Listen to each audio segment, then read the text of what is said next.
We welcome you back to Durham, North Carolina, or rather Hickory, North Carolina, and Durham Field here on this Saturday afternoon as we get set for a rubber match between Carson-Newman and Lenoir-Rhyne. The Bears have evened the series with a 3-6 victory, 6-3 victory earlier today. And now the two clubs regroup and get set for the rubber match of this three-game series. One of these two teams will win the series and leave the park tonight with a one-game edge in the South Atlantic Conference standings. If you're just joining us, Lenoir-Rhyne scored the first 5 runs in game 1 of the doubleheader today and won the game 6-3. The Eagles battled back, scored 3 times in the 8th inning, but were unable to muster up any more of a comeback than that. Got within 2, but fell 6-3 in the middle game of the series. Now regroups and gets set to face off against the Bears here in this rubber match on this late Saturday afternoon. Cole Stanford has thrown the baseball down. We are about ready to roll.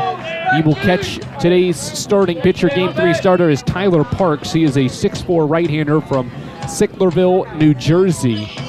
6'4", 215 pounds is Tyler Parks, and he gets ready for his 5th start of the year. He has an 8.31 earned run average, and that comes in a total of 13 innings pitched this year. He works exclusively from the stretch. He comes set and delivers a fastball low to Spencer Williams, and we are underway at 3:58 on this late Saturday afternoon.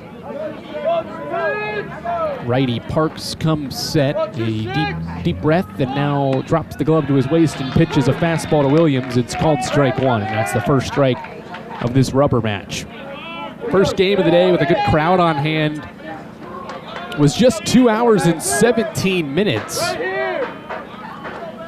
compared to last night's 3-hour marathon game that saw both teams combine for 25 hits. They combined for 12 hits in game 2, and that was just as many as Carson-Newman had as a team yesterday. At 9 runs, that's also as many as Carson-Newman had in game 1. 2-1 to Spencer Williams is on the corner, and the count evens up to start game 3 of the series. It's 2 balls and 2 strikes on Spencer Williams.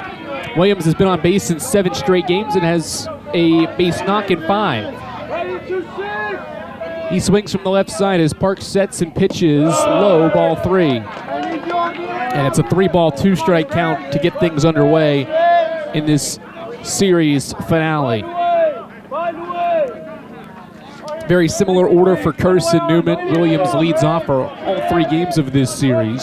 3-2 set, and the pitch to Williams is chopped back to the pitcher. He fields near the first base line and throws Williams out. And that is how we start the series finale in this rubber match. 1-3 putout starts things here in the top of the first inning. Dalton McLean, James Denton will follow for Carson-Newman, Harrison Travis, Logan Floyd, Luke Goforth. That pinch hit knock in the 8th has earned him the start in the 6th spot in left field. Aiden Gibson is back at short. He's hitting in the 7th spot. Trey Miller, Spencer Bright round out Tom Griffin's order here in the rubber match. Tyler Parks sets, and his first pitch to McLean bounces in with a fastball. It's 1-0.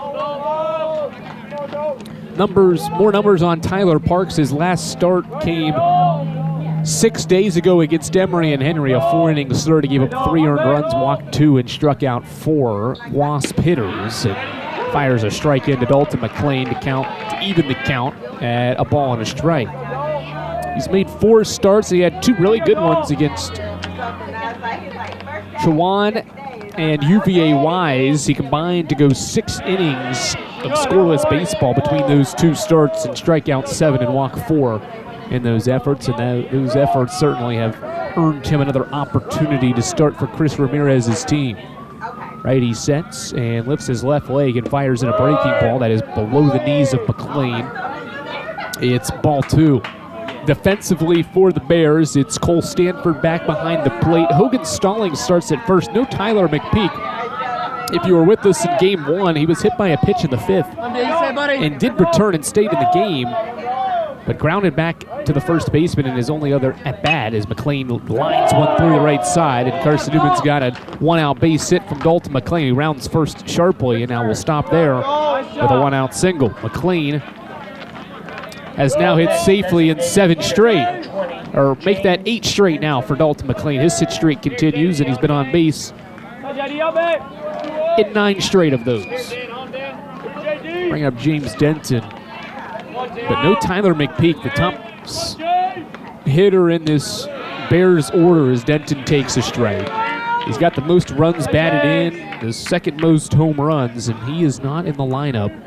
They've got Hogan Stallings at first. Cole Oskowski is at second with him on that right side of the infield. Cole Nelson and Zach Evans are at third and short as Denton takes another strike, and he's behind 0-2. Left to right in LR's outfield, Blake Bean, Kai Holiday, and Owen Blackledge back into the lineup as Blackledge. Same 3 outfielders that started the series opener. 0-2 set for Parks with the speedy McLean at first base. Long pause, McLean takes off. The pitch is low into the turf, and McLean will swipe second. Good idea to steal on an 0-2 pitch, knowing that James Denton probably won't see anything pretty to hit. And McLean was taking off on the pitch, got a great jump, swiped second without a throw. And with 2 strikes and an out in the first, Denton steps back in with McLean at second.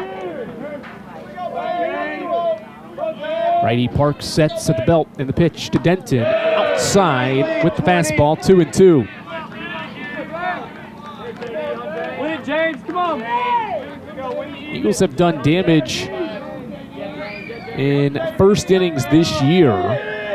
Set for Parks at the belt, 2-2. It looks at McLean and now pitches to James Denton, and it's outside, 3-2.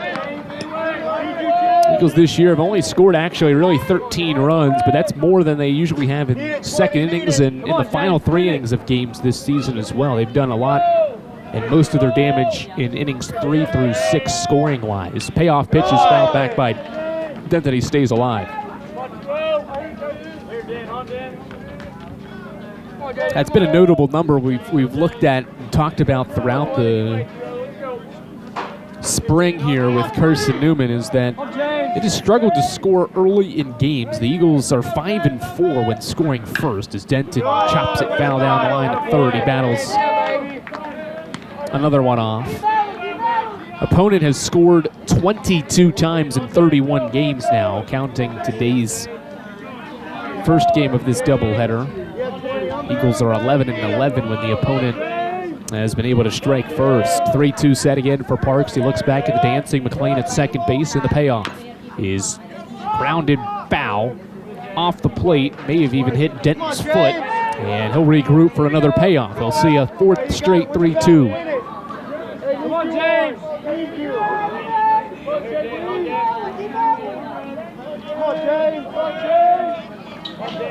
Parks back to work here in the first. McLean single. He is now at second with 1 out in this first inning, top half. Another set for Parks for a 3-2, and he lifts the left leg and pitches, and Denton lines this to left field. Blake Bean diving in. He makes the catch, losing his hat. 2 gone. Denton tried to take it the other way. Blake Bean was positioned well.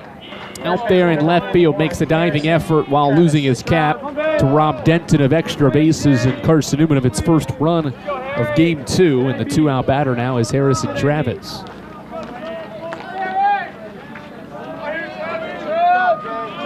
Travis this weekend just 1 hit in 7 tries. Gets to face Tyler Parks for the first time. And the first pitch he sees is a fastball across the plate, called strike 1.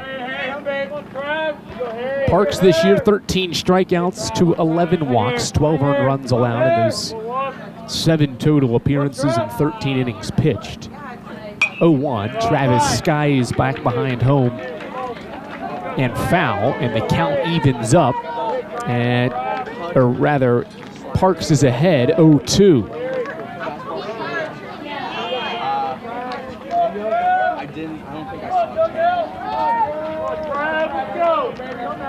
0-2 set for Tyler Parks. The righty sets, he looks at McLean, and the pitch to Travis is lined back up the middle, base hit into the right center field gap it goes. Rounding third is Dalton McLean, he will score, and Harrison Travis starts the scoring for Carson-Newman in game 2 with an RBI single. It's 1-0 Eagles. Good rip from Harrison Travis, his second hit of the series. Gets the scoring started for Tom Griffin's group after just compiling 5 hits in the first game of this doubleheader. They have 2 now, do the Eagles in the first, and a run to show for. Come on, Logie. Now Logan Floyd, who saw his 10-game hitting streak come to an end earlier today. He was hitless in this middle game of the series and did not reach base, ending his hitting streak here in his rookie season at 10 games. He was on base in 14 straight as well. An incredible run for Carson-Newman's third baseman. 1-0 count, he chops it foul off his foot. 1-1. Yeah, Logie. Come on. Keep it going. Come on. Come here. Be good up there, Trav. I'm never here. Lower, Logie.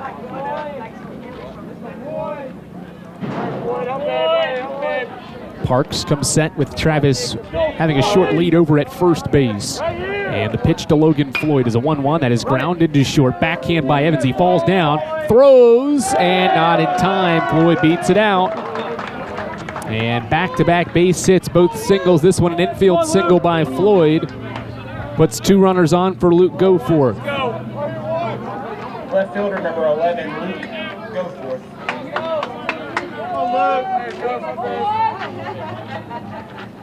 on, Luke, let's go.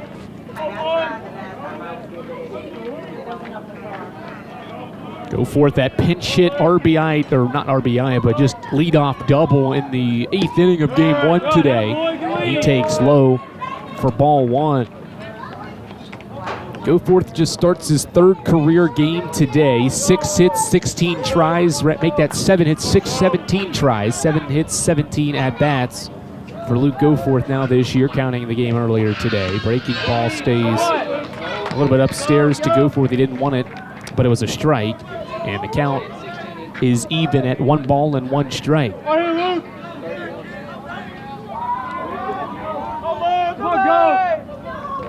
Righty Parks sets at the belt. We had first with runners at first and second, and Luke takes low, 2-1. Take that way, don't look. Oh, here, Luke. Come on, Luke. 6 runs batted in for Goforth this year. He's got runners at first and second as he shows bunt and bunts it to third, or right back to Parks, the pitcher. High throw. And they're going to say he got his foot back down at first at Hogan Stallings. As Goforth tried to bunt for a base hit, but was unable to do so. Parks got off the mound well on the bunt that was attempted to go down the line at third.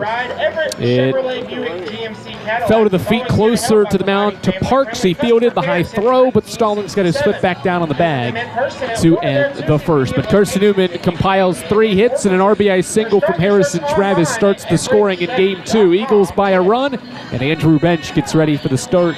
And he'll go to the mound with a 1-run lead when we return to Durham Field after these messages. This is Carson-Newman Baseball, and it's right here on the Eagle Sports Network. There's something about a small community that unites us, whether it's cheering on our favorite team or the way we come together in a crisis. Small communities are made up of people with big hearts. We're dedicated to hard work and innovation through sunny days and stormy nights. AEC is always here, powering the people and the places that make our community a spectacular place to call home.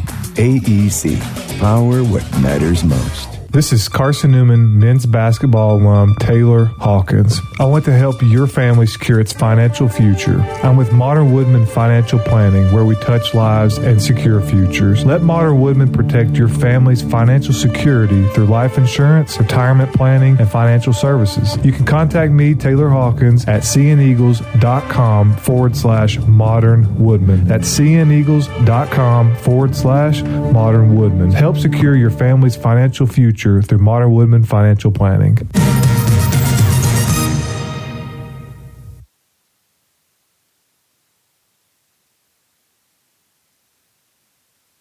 Good start for Carson-Newman against Lenoir-Rhyne here in the rubber match between the Eagles and the Bears. Andrew Rogers back with you from Hickory, North Carolina. Andrew Bench gets set to make his 4th consecutive start here in conference play. So far this season, he's put up really good numbers. He has 16 innings pitched, 7 appearances, 3 are starts, now 4, and he starts the fastball for a strike. 0-1, a 5.06 ERA for Bench, 11 strikeouts and 6 walks in his 16 innings pitched. And he drops in a slider, or rather curveball, from the tall righty. It's low, and it's the first ball. 1-1 count. The righty sets, lifts the leg, and drops in a curveball that is popped up into left. Back goes Luke Goforth near the wall. Stops there, leaps up. This ball is off the wall. Rounding second is Holiday. He's heading for 3. Goforth's throw is going to bounce to Floyd and get there late, and it's a triple to start the contest. Couldn't tell out there in left initially whether Goforth maybe thought that ball was gone for a second. Couldn't judge it with his son well enough. It drops in. It's a triple for Kai Holiday. And that gives way to Cole Laskowski. Goforth's in left, McLean's in center, Spencer Williams is in right field. That's the outfield for Tom Griffin. As Laskowski takes away, it's 1-0. Logan Floyd, Aiden Gibson, left side of the infield again. Trey Miller, Harrison Travis, the right side of the infield. And Spencer Bright once again back behind home plate catching for Carson-Newman. As Andrew Bench goes fastball away and finds the zone 1-1. Kai Holiday's triple with the second of his junior season. Only Bear now with multiple triples this year. Bench lifts the left leg and drops in a fastball that's grounded to second base. This will score Holiday. Miller's throw to first in time, and we're tied at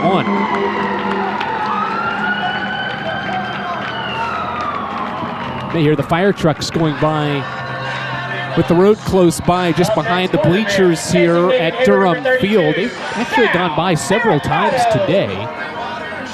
Going by there here in the bottom of the first inning. Lenoir-Rhyne's tied the game, and now Sal Caricano steps in for his first AB of Game 3, and he takes upstairs for ball 1. Caricano slides up with McPeak out of the order to the 3 spot. He's hitting the 5, 4, and 3 spots in these 3 games this weekend. Bench set, the pitch is a breaking ball that Caricano checked his swing on and went around on. 1-1.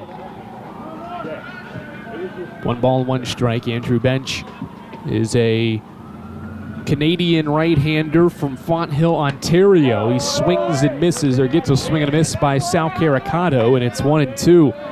Played at Niagara Community College before making his way to Mossy Creek, same place where Nicholas Castellana came from. Breaking ball is popped up into the outfield, shallow left center, and it drops in for a base hit. McLean and Goforth were sprinting toward it, but they were playing deep with Caricano's power at the dish, and Sal dropped it in left center field for a base hit. Number 23, Blake Bean. Blake Bean to the plate, is back in the cleanup spot after hitting second in the order earlier today. Bench now has to work with Caricano at first base. He comes set, does the righty, lifts the left leg and goes home, and Bean takes it the other way to the LR bullpen and foul. Caught by one of the relievers, just standing there waiting in between pitches to throw. Happened to see the ball flying his way and made the catch.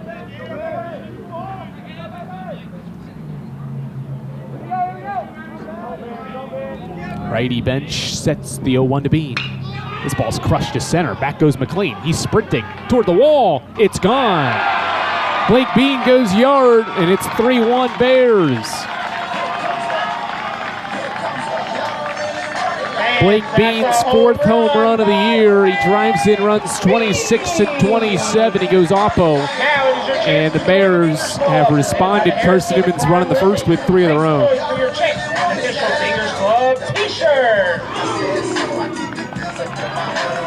Up next, shortstop, number 20, Zach Evans.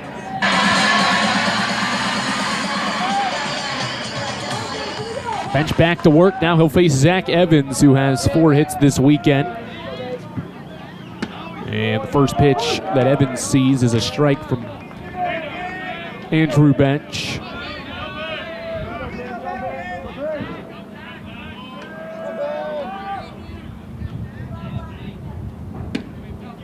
Next offering outside, 1-1.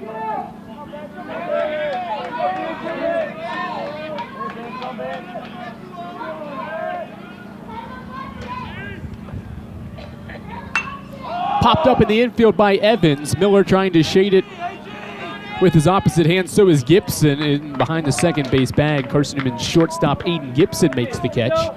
1 away, or rather 2 away now, on the pop-up by Evans. Up next for the Bears, Looked like initially when it was hit, Miller was going to sprint over and call it off, but he got a late jump. And Gibson, the whole time, was calmly standing, watching, and following the ball, and makes the catch for the second out of this bottom half of inning number 1.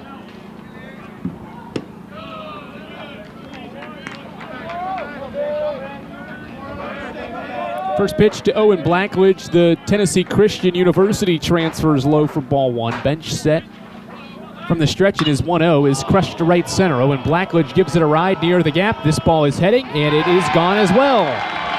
Lenoir-Rhyne has hit 2 home runs here in the bottom of the first. Owen Blackledge goes long to right center. That's Blackledge's 5th of the year, and Lenoir-Rhyne is up 4-1. Now is your chance to join the Dingers Club once again, presented by the Harris team at Prime Lending. Make some noise for your chance at an official Dingers Club t-shirt. Up next for the Bears, catcher number 8, Cole Stanford. Now Cole Stanford steps in with 2 away. Bears have 4 hits. 3 are for extra bases, 2 are home runs. In this first inning, his bench misses low and away, and it's 1-0.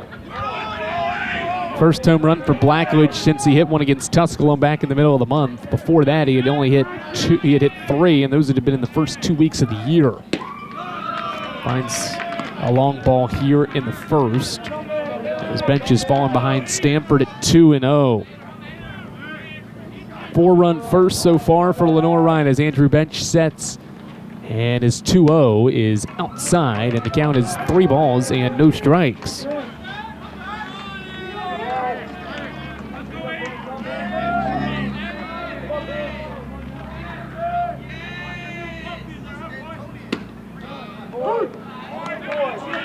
There's a strike from Bench, 3-1. He's back in this count with Cole Stanford hitting.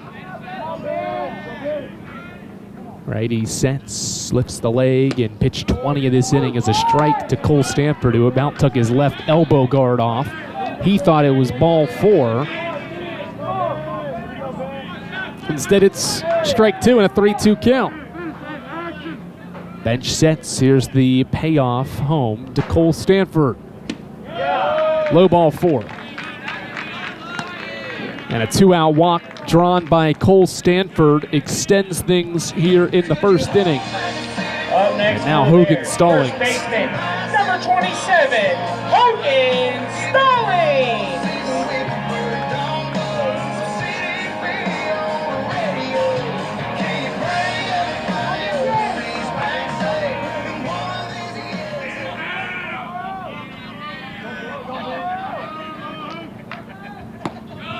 First pitch to Stallings is outside. It's ball 1.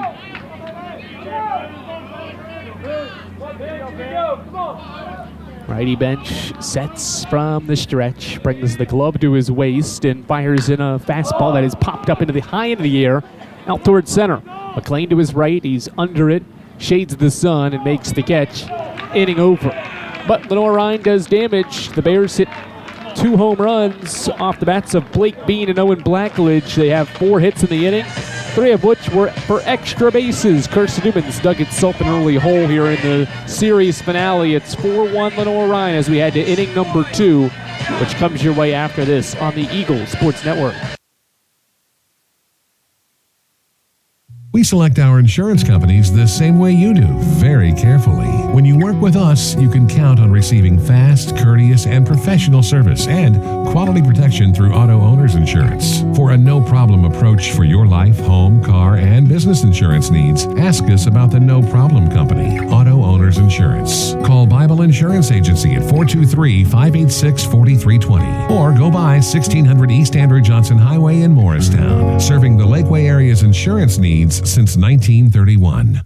We love to cheer for our home teams, like the Eagles. It means more when we're rooting for the people we know. Did you know Tri-Lite is your home team internet provider? We're right here in Jefferson City, serving the people we know with our ultra-fast, ultra-reliable fiber broadband network. And we'd love to serve you. Learn more at trilite.net or by calling 833-847-0824. Go Eagles!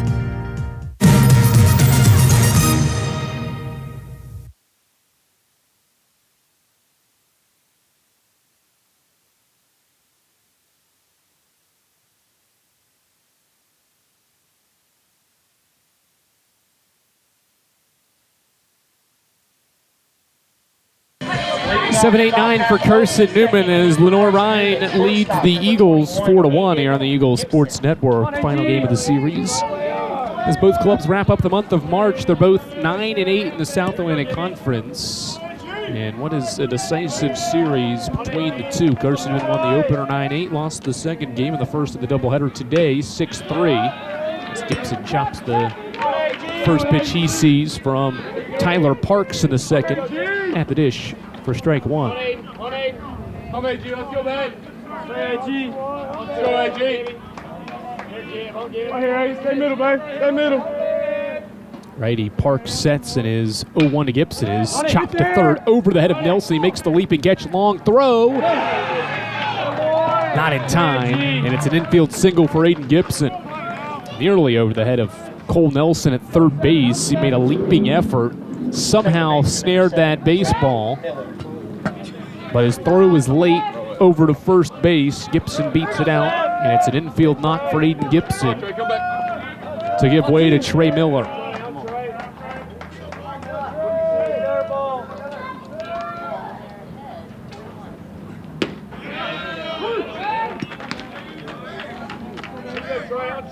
First pitch to Miller's a strike.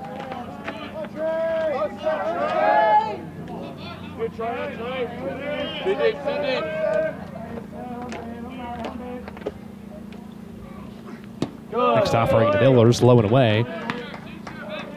It's ball one. Miller this year is hitting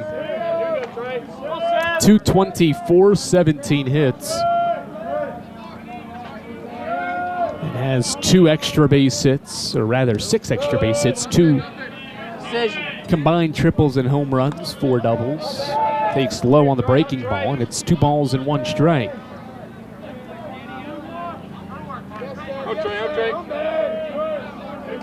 Righty Parks becomes set. Big deep breath, brings the glove to his waist, and now pitches to Miller. Pitches low, it's ball 3.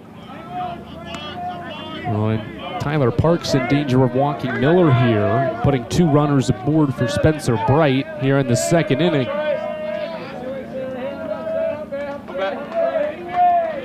The set for Parks. He takes a deep breath, pauses, and pitches. Low again, ball 4, 5-pitch walk. Miller saw strike 1 and never needed to use the bat that entire trip to the dish. He's at first.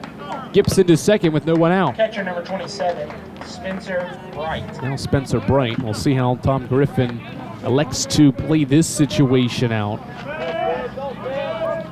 See if he tries to ask Bright to place down a sacrifice bunt. Parks sets, look back at the runner. Bright shows bunt, places it down right back to the pitcher Parks. He makes the catch. 1 out. Bunt attempt went right back to the pitcher Parks. And with 1 out, it'll be Spencer Williams. Right fielder, number 26, Spencer Williams.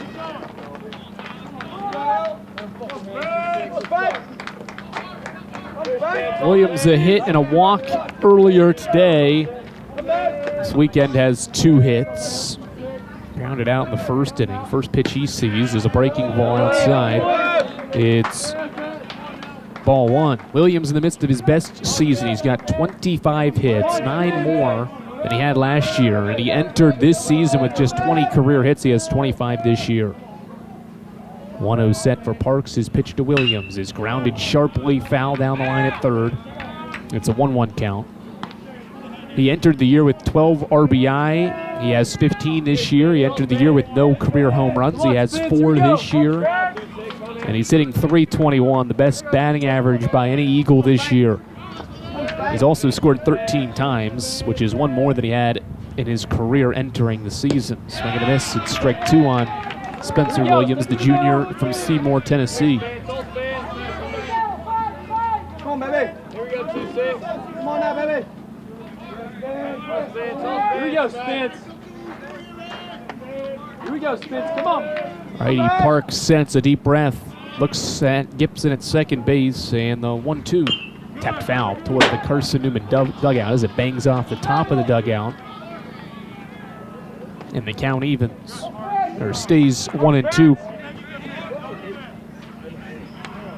Take a look around the league after Williams' AB with some Game 1 scores of doubleheaders in the South Atlantic Conference wrapping up today. As the conference and Division II baseball gets ready to head into the final month of the regular season in April. 1-2 set again for Parks. His pitch to Williams is crushed foul toward the Lenoir-Rhyne bullpen and out of play. And Williams continues to battle with Parks with 2 on and 1 out.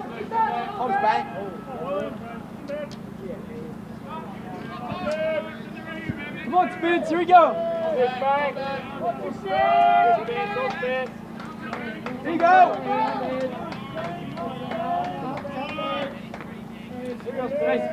A third straight 1-2. This ball was grounded right side to first. Stallings' play is to first. He takes it himself.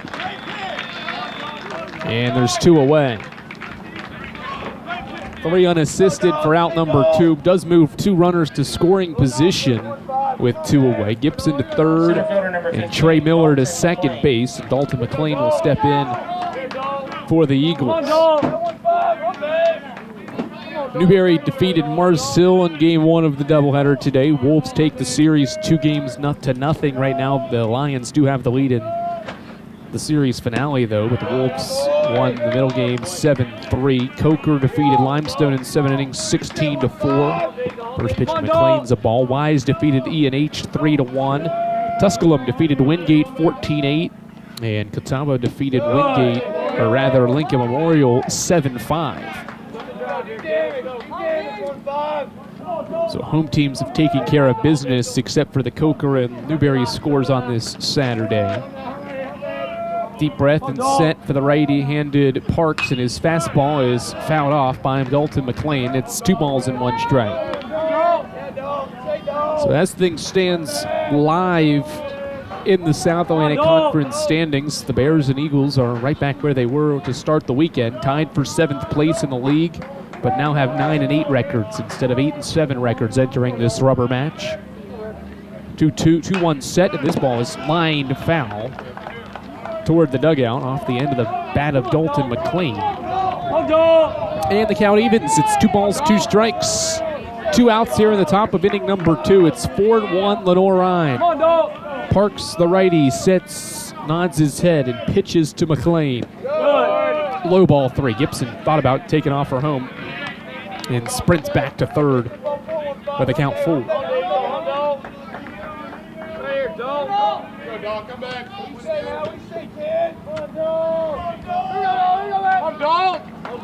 Here we go, dog. Tyler Parks set for a payoff against McLean.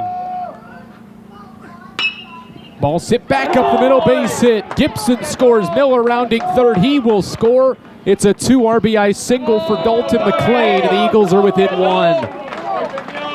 Great AB from McLean, and the Eagles are back within a run. Great 2-out hitting from Carson-Newman's center fielder to make it a 1-run game. Eagles have already hit the ball 5 times. That matches the total in Game 2 in the first game of the doubleheader today. Good hitting from McLean, who has his second hit now of the contest, and a fastball roped in there by Parks to James Denton. It's strike 1. Scoring now starting to come between 2 high-powered offenses. We You heard this on Friday, 9-8 game in Carson-Newman's favor. The Eagles scored in every frame except the first and ninth innings. Strike 2 to Denton.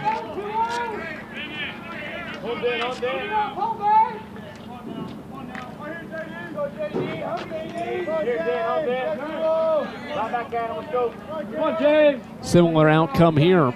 Early efforts offensively both ways. Denton takes ball one, throw down to second. McLean is thrown out easily. Inning over. But Carson-Newman does damage. Dalton McLean provides the Eagles 2 runs with his single back up the middle with 2 outs. And it's a 1-run game through an inning and a half here in the rubber match. It's Lenoir-Rhyne 4 and Carson-Newman 3 here on the Eagles Sports Network.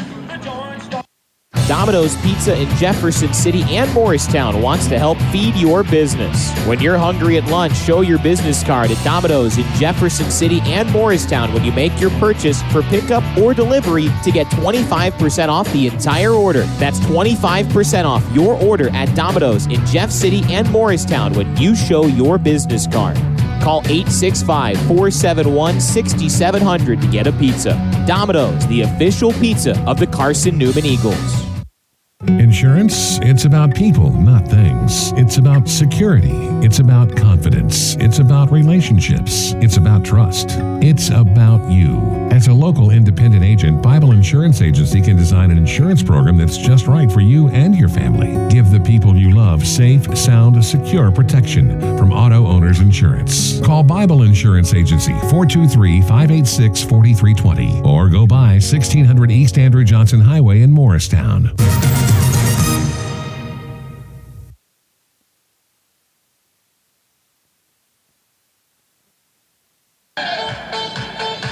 Leading off the bottom half of the second inning for the Bears. Back here in Hickory, it'll be Cole Nelson to lead things off for Lenoir-Rhyne here in the bottom half of inning number 2. Andrew Rogers, glad you're back with us here as Nelson drives this to right center field. Williams back near the track, makes the catch. 1 away. Good efficient start for Andrew Bench after giving up 4 runs and 4 hits in the first inning. He gets Cole Nelson to fly to right to start inning number 2. And now back to the top of the order, and Kai Holiday, who started that first inning surge offensively for Chris Ramirez's team with a triple.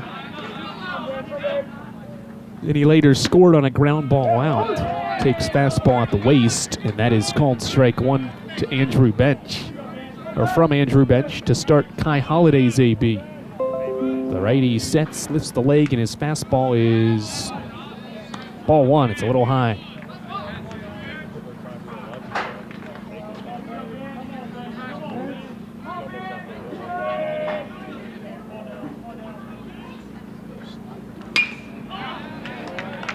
One is roped into left field, and Holiday has a 2-hit start to the series finale.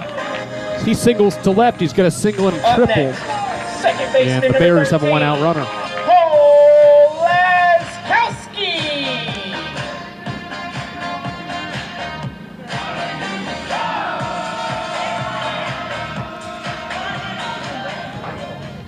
Bring Cole Laskowski to the dish with 1 away. A 4-3 game in the second. Bunt shown, pulled back, and the fastball's outside from Bench. 1-0 is the count. Statistically, Carson-Newman this season in series finales 4-3 overall, 6-2 in series openers, winning the opener this weekend. Foul ball makes it 1-1 on Laskowski. The Eagles recently in series openers have won 2 of their last 3. Walked it off against Catawba 3-2 last Sunday, and won at UVA Wise to salvage a game in that series earlier this month. That was the first road series of the month. Eagles will have a brutal road stretch in April as Laskowski took away its 2 balls and a strike. Carson-Newman will be on the road for 7 straight. At Lincoln Memorial, a midweek at Young Harris, and then 3 more at Wingate. the following weekend. The Eagles will start the month of April next weekend, a 3-game series with Anderson, and then a 3-game series with Coker at the end of the month. 2 home series, 2 road series left in conference play for Tom Griffin's group. 2-1 set for Andrew Bench, and he'll pick to first and check on the speedy Kai Holiday, who has stolen 10 bags this year. Has not stolen one this weekend, though. The Eagles have done a pretty good job keeping him in check. 2-1 set for Bench. Holiday fakes the steal and stays put because the pitch is low. It's 3-1.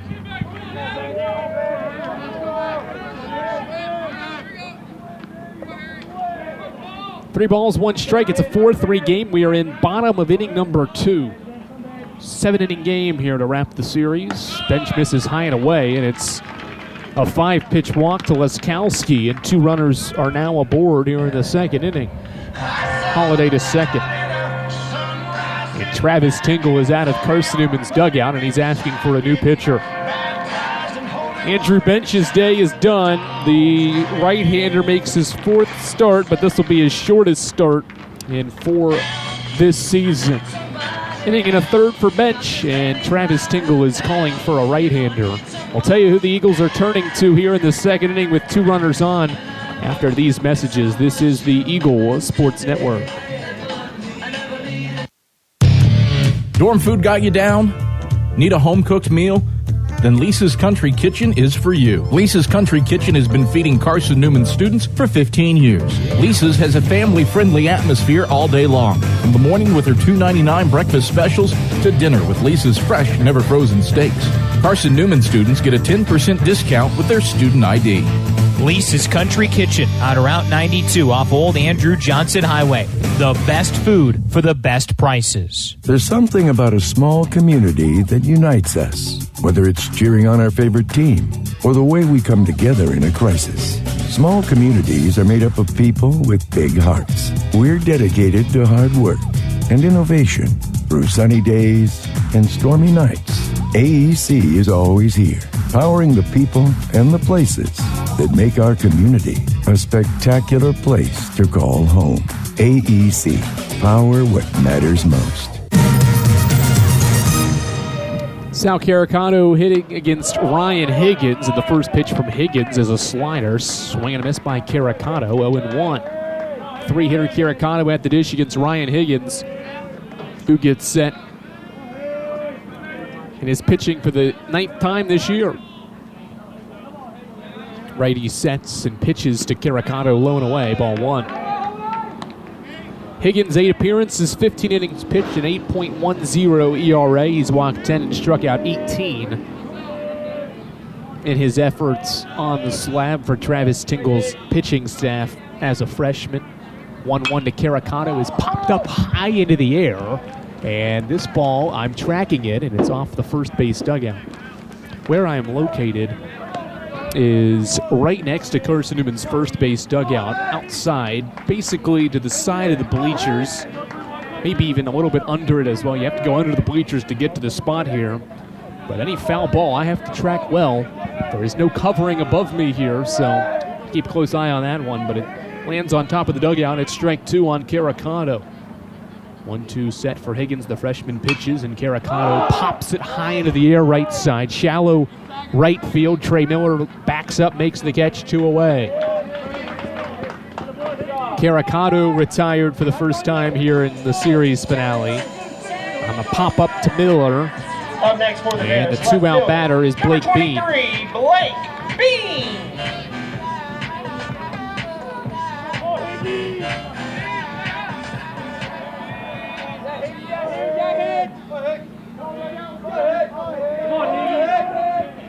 Higgins coming off a career-high 7 strikeouts on Wednesday against Montevallo, and he pumps in a fastball in the corner for strike 1.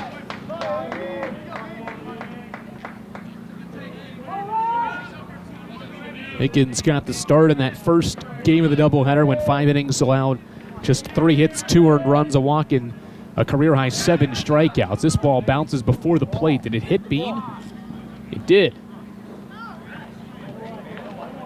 Breaking ball hit Bean, I think, in the foot, and it ended up bouncing off the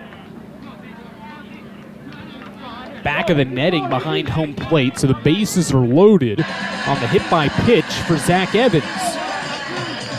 Up next for the Now, Bears, certainly not the worst thing in the world. He had the open base. Evans. Now they're just loaded up for Zach Evans. He's been at homered already in this game. Higgins will face Evans with the bases loaded and 2 outs in the second inning. 4-3 Bears. Evans steps in and takes breaking ball away, ball 1. Now Higgins has to be precise with his pitching here in the second inning. Nowhere to put Evans. With Carson-Newman down 1 in the second inning. Righty sets in his 1-0. Is there at the waist of Evans for a strike. 1-1. Significant series finale. Both squads tied at 9 and 8 in the league. One of these clubs is getting to 10 wins before April. 1-1. Check swing to the right side, right to Travis, inning over.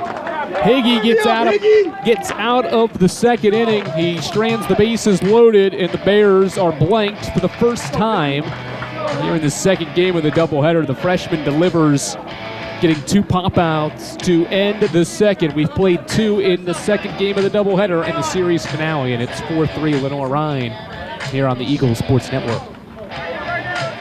Domino's Pizza in Jefferson City and Morristown wants to help feed your business. When you're hungry at lunch, show your business card at Domino's in Jefferson City and Morristown when you make your purchase for pickup or delivery to get 25% off the entire order. That's 25% off your order at Domino's in Jeff City and Morristown when you show your business card. Call 865-471-6700 to get a pizza. Domino's, the official pizza of the Carson-Newman Eagles. Insurance, it's about people, not things. It's about security. It's about confidence. It's about relationships. It's about trust. It's about you. As a local independent agent, Bible Insurance Agency can design an insurance program that's just right for you and your family. Give the people you love safe, sound, secure protection from Auto Owners Insurance. Call Bible Insurance Agency 423-586-4320 or go by 1600 East Andrew Johnson Highway in Morristown.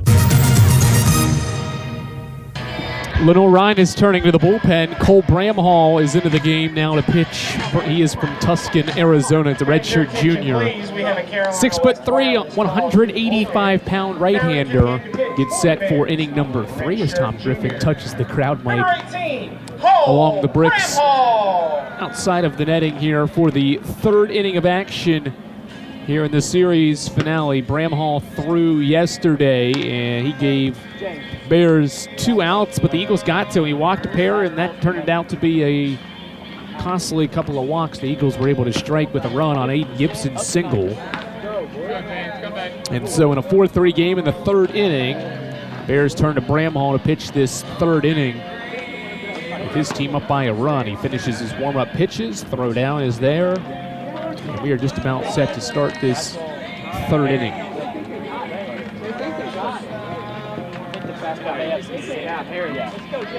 Leading off the top half of the 3rd inning for Carson-Newman, designated hitter number 20. It'll be James Denton to lead it off. Denton with a 2-homer afternoon yesterday in the series opener. And steps in after a hit earlier today and fouls the first pitch off the netting for strike 1.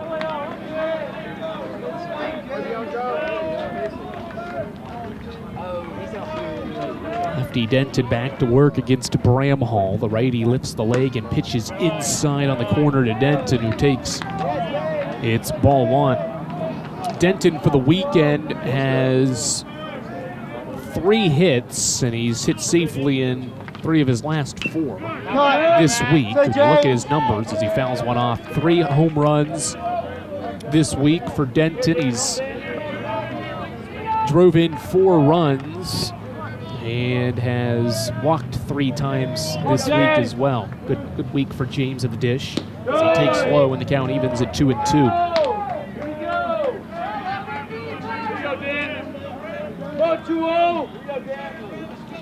Come on, James. Come on, James. Come on, James. Come on, James. 2-2 set. Bramhall gives a base hit to start the 3rd inning. Denton drives it back up the middle, and James has a hit in all 3 games of this series, and he's got his 4th straight game with a base knock now, too. Come on, Trav. Leadoff single for Carson-Newman in inning number 3.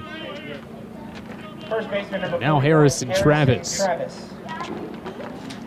Eagles heart of the order between McLean, Denton, Travis, and Floyd. Certainly Travis and Floyd haven't hit Hey, he threw me mostly fastballs. only once, but of these 2 through 5 hitters in Carson-Newman's batting order, they are a combined 5 for 6 at the plate. Travis stands in for the second time, took away for ball 1. Bramhall sets in his 1-0 home, is outside 2-0. The righty from Arizona has a 3.52 ERA. He's made 14 appearances this year, 15 1/3. He's struck out 11, has only allowed 1 extra base hit all year. Righty brings the mitt to his waist, pauses and pitches a 2-0 that Travis cuts into the mitt of Stanford, strike 1. 2 ball, 1 strike count. You're on it, come on. Here in the 3rd, 1 on, no 1 out. Bramhall sets the pitch, high and away, ball 3. And Cole Bramhall, as he did yesterday, has struggled with command a little bit. He walked 2 yesterday and is behind Travis 3-1. Come on, Travis. Come on, Travis. Prior to this weekend, though, Bramhall had only walked 4 batters all year. Righty sets and his 3-1 lift and fire is low and away, and it's a 5-pitch walk. First and second, no 1 out. And the Bears are starting to loosen up some guys down the left field line as well. So Bramhall has walked 3 guys this weekend in his efforts against Carson-Newman, after only walking 4 in his first 13 appearances of the year.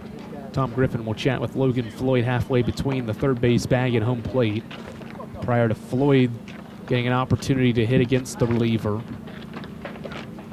Here in this top of the 3rd inning, Eagles scored first on an RBI single from Harrison Travis to right field.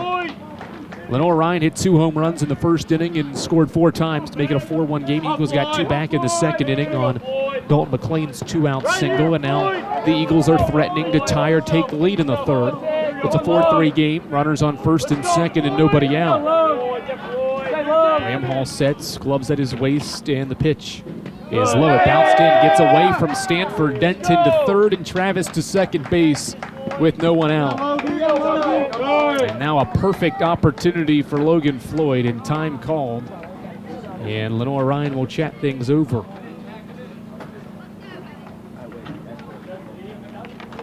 It is another struggle for Cole Bramhall and his effective ability to throw this weekend. Micah Baumfield is out to chat with his reliever, the pitching coach for the Bears,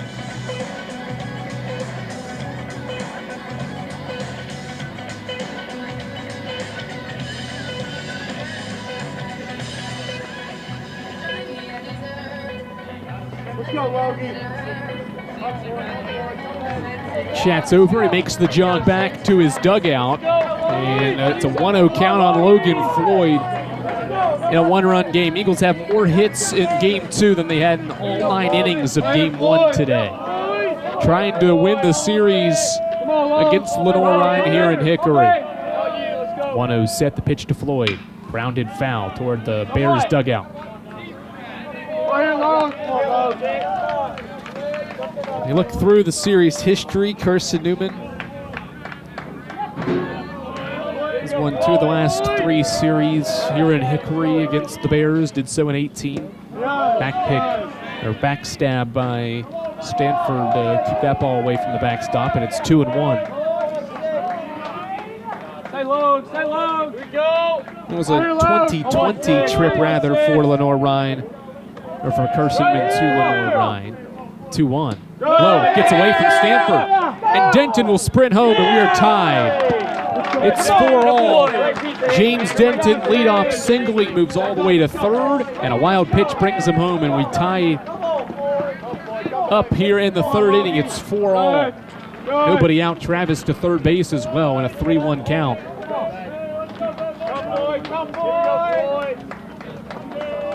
Right here, Floyd. Come on, Lowe. Floyd. Bramhall sets the 3-1 to Floyd. Grounded to the right side. This will score Travis, and Carson-Newman leads. Floyd drives in a run, and it's a 5-4 game with one out in the third inning. Well done. Great job. Good, Harry. Good try. Carson-Newman back in front. The Eagles have scored the last 4 runs of this baseball game. And now Luke Goforth with the bases clear and one away.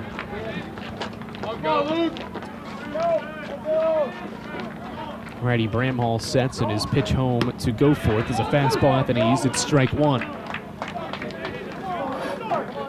Wild pitch helps CN out. They would have scored Floyd on Floyd's ground ball anyway, but the wild pitch tied the game, and so that meant Travis getting to third. That ground ball would score him to take the lead. Benefits CN, who's back in front here in the third.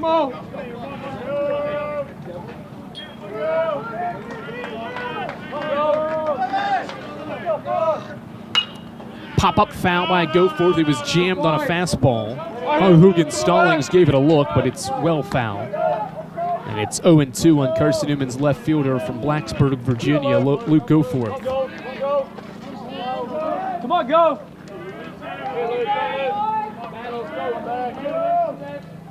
Swing and a miss. Goforth chases on the high heat. And that's out number 2 in inning number 3.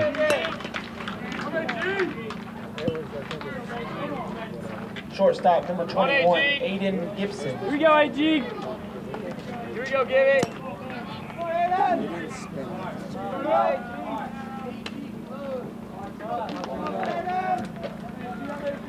2 out batters, Aiden Gibson. He takes high and in. And that's ball number 1 with 2 away. Eagles have struck for a pair of base hits in this inning and have scored twice on a wild pitch and a ground out. In the frame, another pitch high and in on Gibson. And it's 2 balls and no strikes.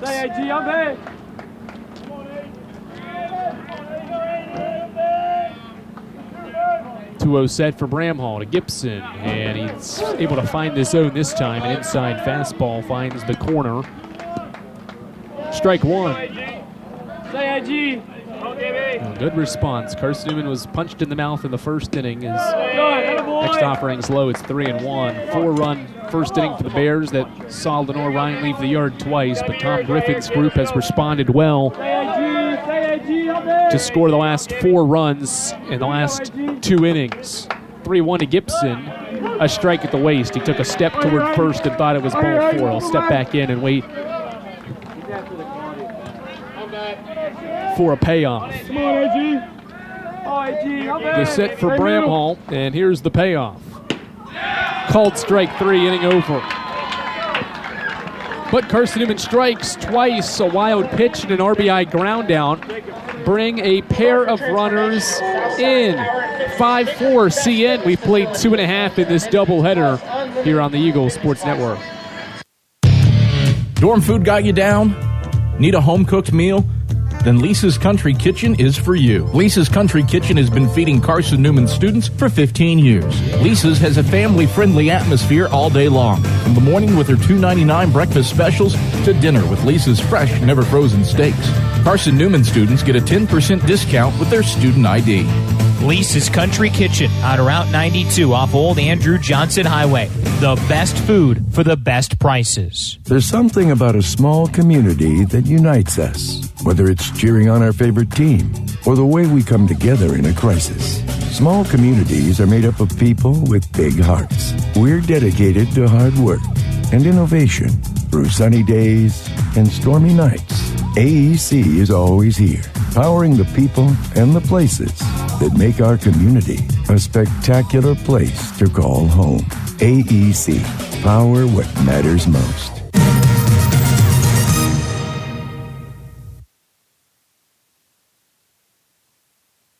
Ryan Higgins now will pitch the third inning for Carson-Newman. He got the final 2 outs of the second inning in relief of Andrew Bench, and now pitches the third inning with Carson-Newman ahead. He'll face Owen Blackledge here this inning.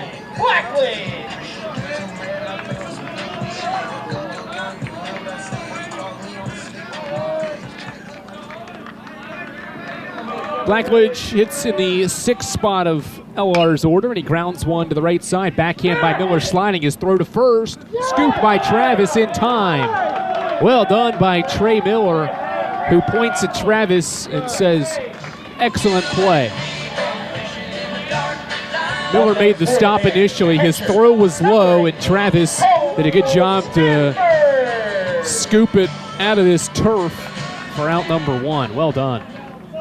Another excellent defensive play. The Eagles have made some really good defensive plays as Higgins pumps in a strike to Cole Stanford. That's been the theme in a lot of Carson-Newman's victories. Certainly they've fared well in close games. The appeal to first on Stanford's check swing is not there. It's a 1-1 count now. The defense has excelled and has played excellent in Carson-Newman's victories this year. 2-1 count. It won't necessarily show up statistically in the errors or whatnot, but just winning defensive plays have kept CN in games and turned out to be a huge difference. There's a strike, and the count evens at 2-2 on Cole Stanford.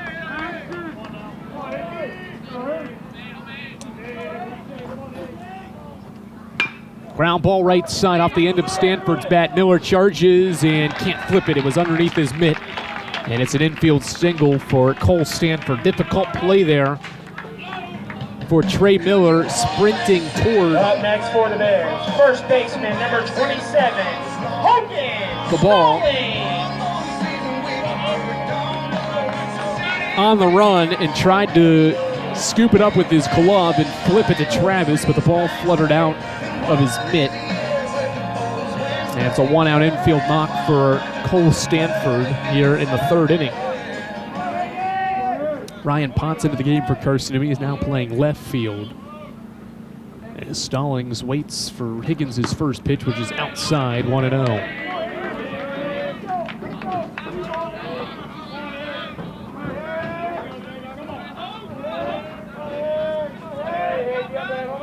Righty Higgins sets and pitches to Stallings. A fastball away, 2-0. Missed off the zone.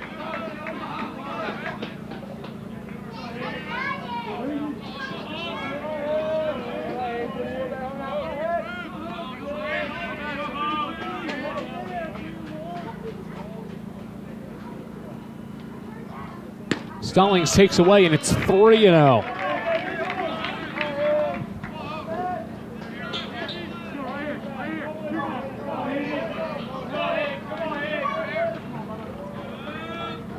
Higgins sets, trying to find the zone against Stallings, and is able to do so with the strike on the outer corner.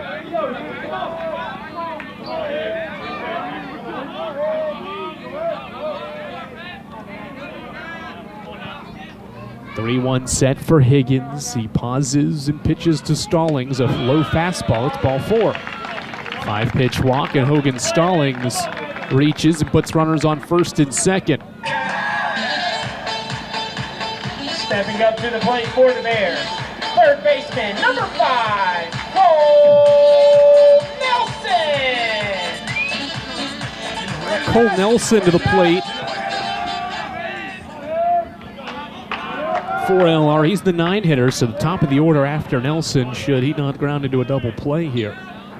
First pitch to Nelson is sharply hit back up the middle, base hit. Chris Ramirez is waving Cole Stanford. The throw is cut off, and it's 5-all.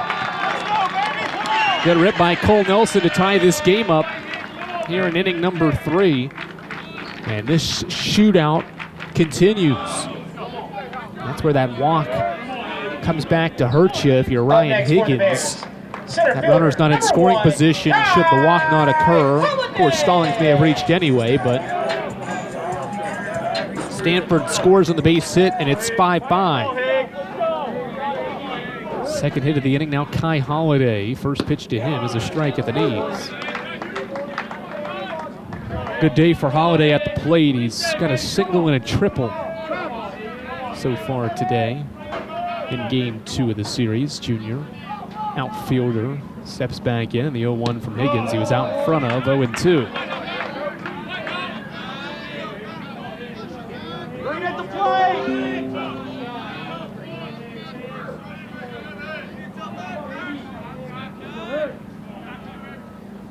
0-2 set for Higgins. The pitch.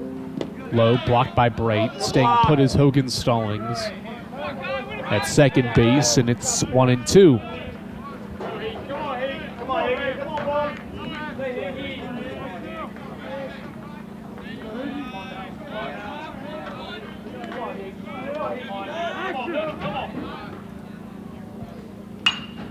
Breaking ball hit to short. Gibson to second for 1. They won't throw it to first. Holiday beats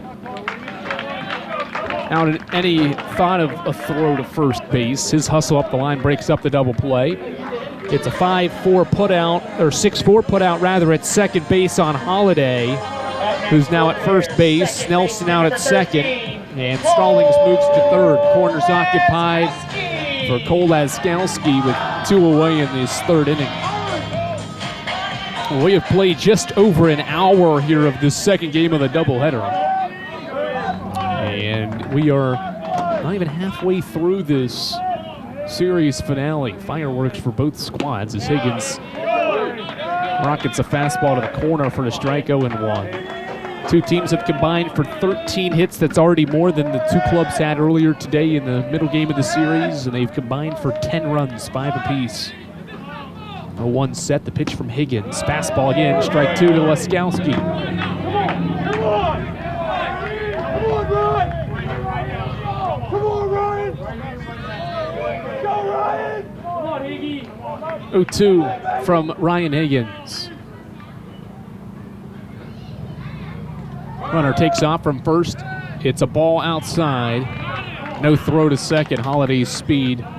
Don't even want to worry about testing a throw there with the runner at third base, so Bright fakes the throw. And it's a 1-2 count on Laskowski. Base hit, probably scores 2 with Holiday's speed at second. Higgins sets in the 1-2 home. Breaking ball low, ball 2. Sal Caricato waits on deck. But this is a lineup without Tyler McPeak, who got hit in the elbow in the game earlier today and is not in the lineup here in the series finale. 2-2. Outside, ball 3. Bean, or rather Laskowski, thought about it, but held back, and the count is full.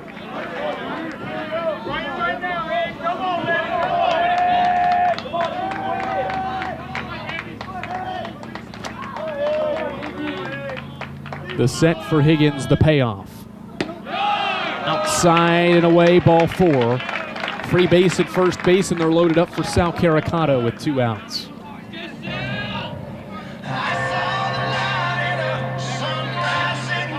Up next for the Bears, designated hitter number 32, Sal Caricato.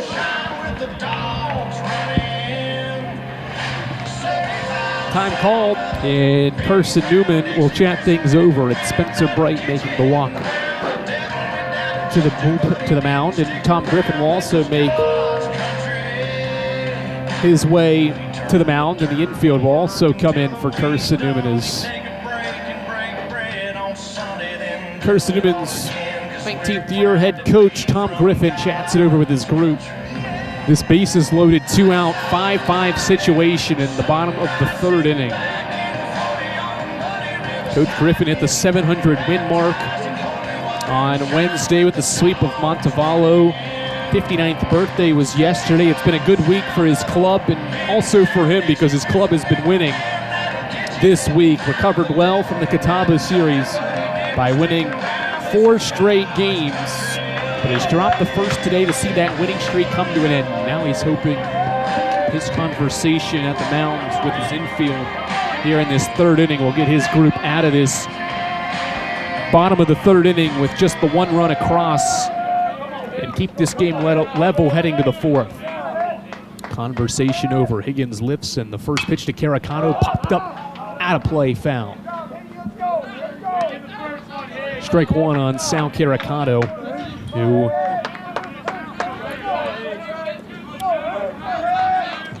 faces Higgins for the second straight inning. Caracato's hitting all 3 innings. He singled and scored in the first and popped up against Higgins in the second. 0-1 set. Higgins misses inside. Bright does a good job to make sure that ball doesn't get away. And it's 1-1. 2 gone, 5 all. The freshman Ryan Higgins in a big spot against the senior DH Sal Caracato. 1-1. Line to third. Floyd dives and makes the catch. Inning over. Another critical defensive play from the freshman. Logan Floyd snags it, and he ends Lenoir-Rhyne's threat in the third. The line drive out ends the inning. We are square at 5 through 3 innings. A good one between 2 teams fighting for seeding in the South Atlantic Conference standings. 5 for Carson-Newman, 5 for Lenoir-Rhyne as we head to the 4th. After this on the Eagle Sports Network.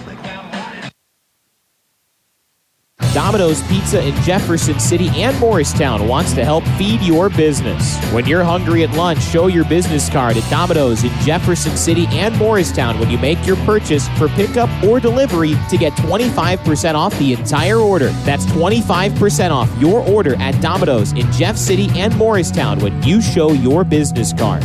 Call 865-471-6700 to get a pizza. Domino's, the official pizza of the Carson-Newman Eagles. Insurance, it's about people, not things. It's about security. It's about confidence. It's about relationships. It's about trust. It's about you. As a local independent agent, Bible Insurance Agency can design an insurance program that's just right for you and your family. Give the people you love safe, sound, secure protection from Auto Owners Insurance. Call Bible Insurance Agency 423-586-4320 or go by 1600 East Andrew Johnson Highway in Morristown.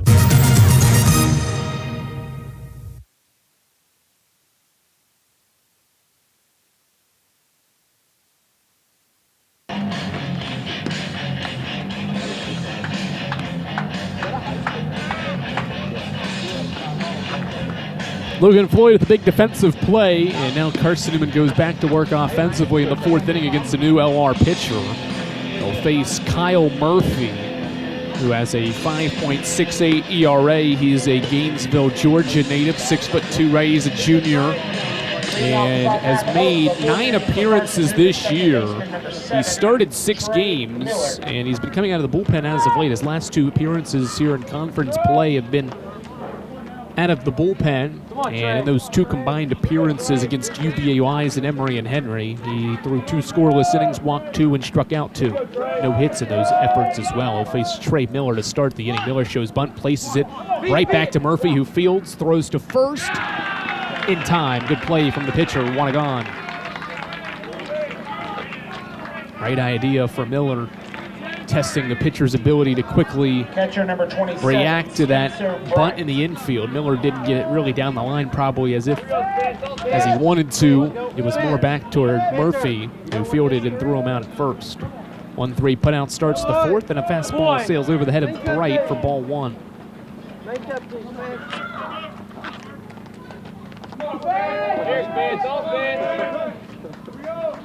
Come on, Spence, I'm base.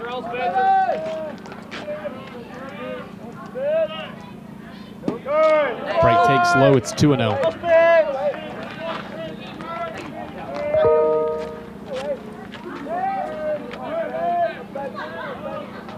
One, or 2-1 now as Bright takes a strike. Spence, only fastball, curveball to run. Next offering from Kyle Murphy is a fastball that drills Spencer Bright in the bag. Heard that one from here. That was a stinger that Bright took to the back. And he will shake things out up the first base line. Seems to be fine. And Spencer Williams will step in with 1 away.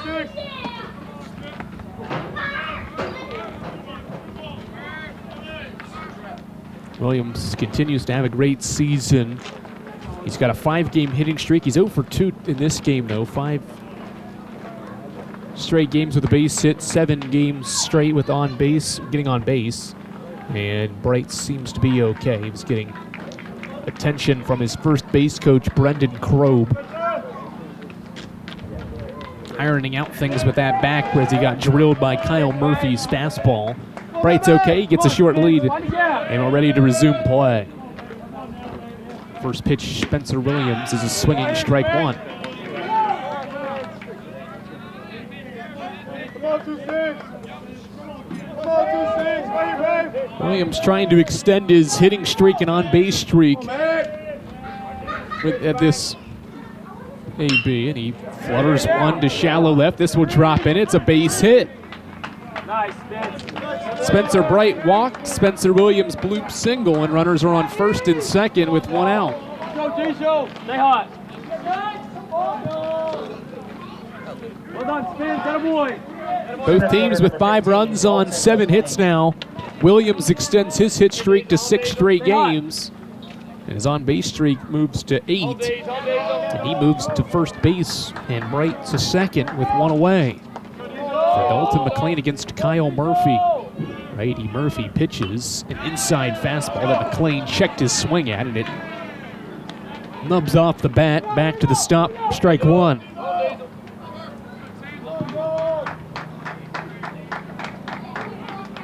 Come on, dog.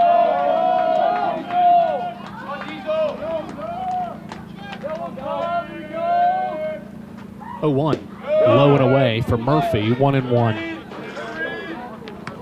Hey, Daisy, on Daisy. Come on, dog. Come on, dog.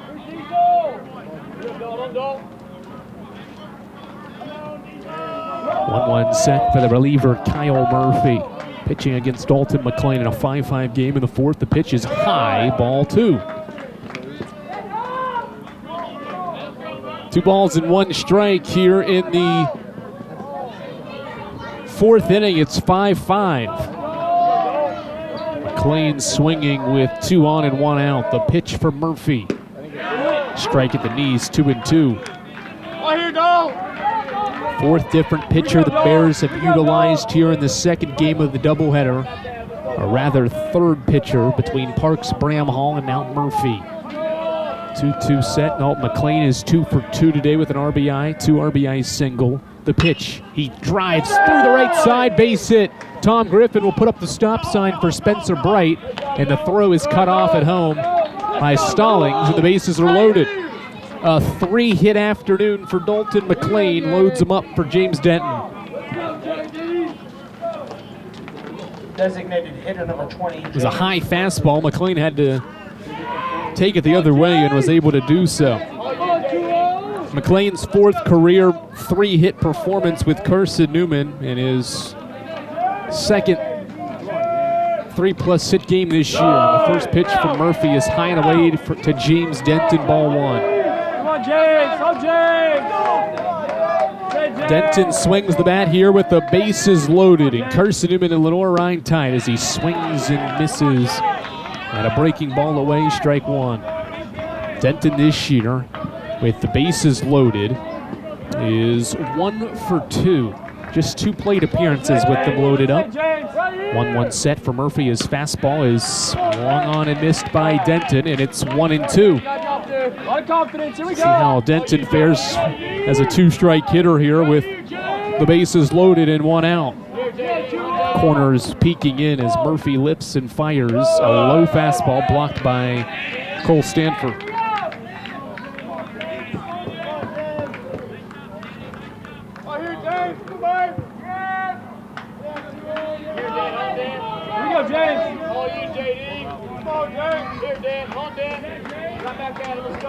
Bright at 3rd, Williams at 2nd, McLean at 1st. The 2-2 to Denton. Swing and a miss. Strike 3, 2 outs. Opportunity missed here. First baseman, number 41, Harrison. As Denton fans Come on, Harry. at the 2-2 for Murphy, and now Harrison Travis with 2 outs and the bases loaded. Murphy sets the righty, pauses and lifts the left leg and misses high to Travis, ball 1. Harrison Travis's numbers with the bases loaded. He's 2 for 4 this year. And with runners in scoring position, he's a 3-14 hitter. Something in the gap. Probably scores all 3 runners. The pitch to Travis is low. Ball 2. Any way on at this point certainly is the difference. Come on, Harry! Come on, Trav! See how Travis approaches this AB. 2-0 from Murphy is outside, and it's 3-0. Bears do have a couple of guys throwing down in the bullpen. Come on, Duggan! 3-0 set for Kyle Murphy. To Travis, it's a strike at the knees, 3-1. No hitters count here for Harris and Travis with the bases loaded in a 5-5 game. Here in the 4th inning, it's a 7-inning affair. 3-1 to Travis. Inside, ball 4, and Carson-Newman's back in front, 6-5. Excellent AB from Harris and Travis. That scores Spencer Bright, who started this with the walk. Williams to 3rd, McLean to 2nd, Travis aboard at first base. And now Logan Floyd. Stay hot, Floyd! First pitch to Floyd. Below the zone, ball 1. Kyle Murphy's lost the touch. Now in this inning, he's thrown 23 pitches and 13 of them have been balls. 1-0 to Floyd, high, ball 2. And time called by Cole Stanford, and he'll chat things over with Kyle Murphy. The Eagles have regained the lead, 6-5. They've scored in all 4 innings of this series finale. But hoping to add on to this 1-run lead here in the 4th with the bases loaded and 2 outs. Hold on, Floyd! Come on, Floyd! Floyd 1 for 2 with the bases loaded. It's a 2-0 count on Carson-Newman's 3rd baseman. The pitch. Hit well out toward left center field. Holiday nearing the wall. It's back. It's gone. It's into the trees. And Logan Floyd has broken this game open. A grand slam for the freshman makes it 10-5. A high drive to left center. And the rookie delivers again.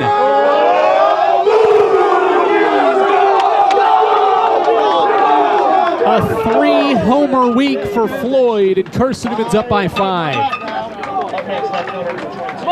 He crushed it to left center. Holiday and Bean gave it a chase, but they ran out of room as Floyd crushed it to the trees, and now Ryan Potts takes high and away, ball 1. A massive swing from Floyd. Here you go, Potts!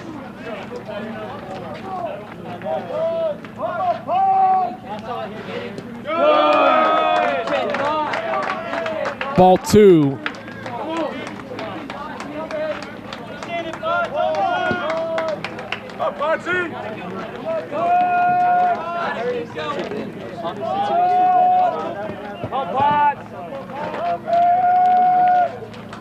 Next offering to Potts is a strike at the knees, 2-1. Mostly fastballs.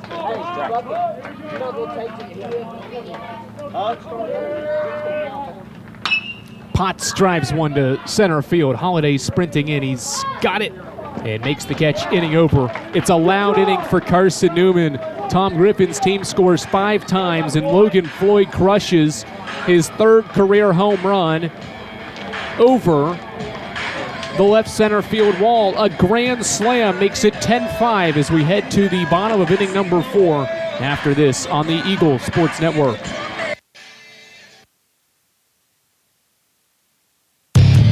Dorm food got you down? Need a home-cooked meal? Then Lisa's Country Kitchen is for you. Lisa's Country Kitchen has been feeding Carson-Newman students for 15 years. Lisa's has a family-friendly atmosphere all day long, from the morning with her $2.99 breakfast specials to dinner with Lisa's fresh, never-frozen steaks. Carson-Newman students get a 10% discount with their student ID. Lisa's Country Kitchen on Route 92 off Old Andrew Johnson Highway. The best food for the best prices. There's something about a small community that unites us, whether it's cheering on our favorite team or the way we come together in a crisis. Small communities are made up of people with big hearts. We're dedicated to hard work and innovation through sunny days and stormy nights. AEC is always here, powering the people and the places that make our community a spectacular place to call home. AEC, power what matters most. Brand new game in favor of Carson-Newman. Logan Floyd with a grand slam to make it a 10-5 game as we head to the bottom of the fourth inning. Branson Angel will pitch for Carson-Newman. The long ball continues to be a factor, and Logan Floyd goes yard for the second time this series and for the third time in his career. All three have come this week. He breaks the game open with his third home run and his fifth RBI of the game. 5 RBI effort for Floyd. He's 2 for 3 rather, in this game. Blake Bean takes breaking ball from Branson Angel, and it's ball 1.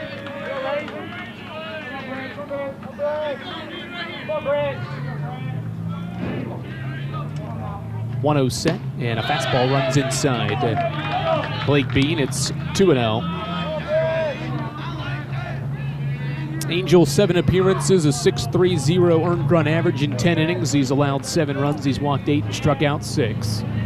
Sets for a 2-0, and fastball blows past Bean. He fouls it back to the backstop. It's 2-1.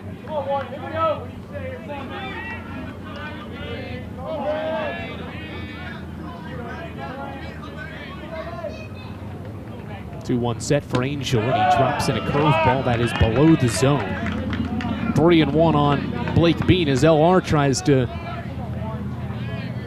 match CN's now 10-run output here in this 7-inning game. Fastball's upstairs, and it's ball 4, and Angel walks Blake Bean to start the bottom half of this 4th inning.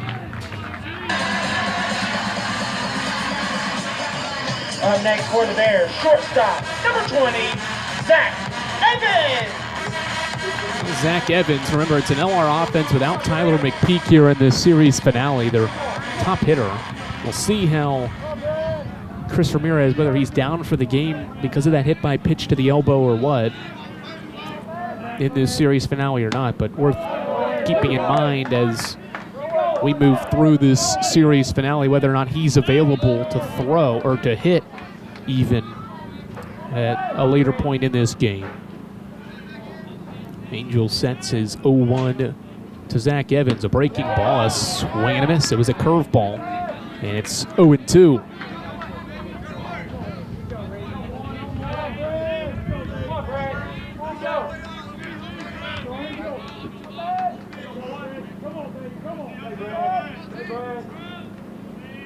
Angel sets, Eagles by 5 in the 4th. The pitch, another curveball. It's floated out towards center. McLean sprinting in. He makes the sliding catch.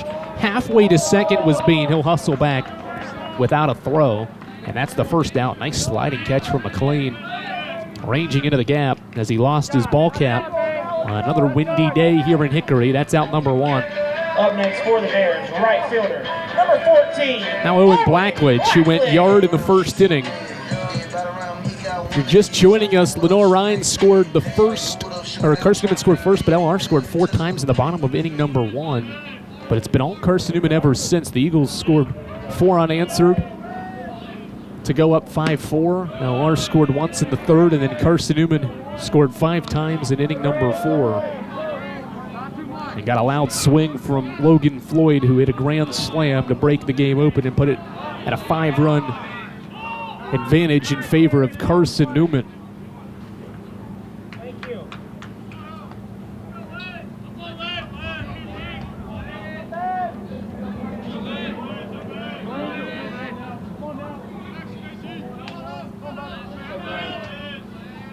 .1-0 to Blackledge.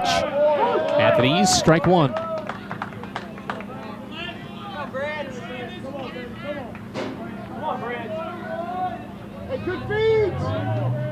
Angel back in this count. It's a 1-1 set for Angel, and he pitches outside and low ball 2. Shutdown inning critical here if you're Carson-Newman. Keep this 5-run lead and try to add on to it in the 5th inning. 2-1 set for the freshman, and his fastball runs upstairs to Blackledge. 3-1. Angels already walked Bean in this inning. He's at first base with 1 away.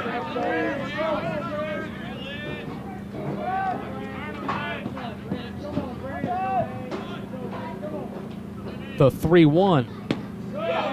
Called strike 2, and Owen Blackledge about tossed his bat to the dugout. He thought it was ball 4. Now the lefty steps back in against Angel.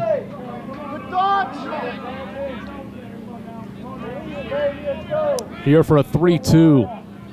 The pitch. Runner takes off. It's swinging strike 3. Throw to second. In time. No! The throw is in time, but Bean slid around Gibson's tag. And so it's the second out, but Bean swipes second base. The throw from Bright was there in time. It was a little bit off the second base bag. It pulled Gibson away, who had to lean over to catch it and then try to tag Bean, who slid around second base for the tag. And instead of a strike him out, throw him out to end the 4th, it's just the strikeout with 2 away now for Cole Stanford, who takes upstairs ball 1.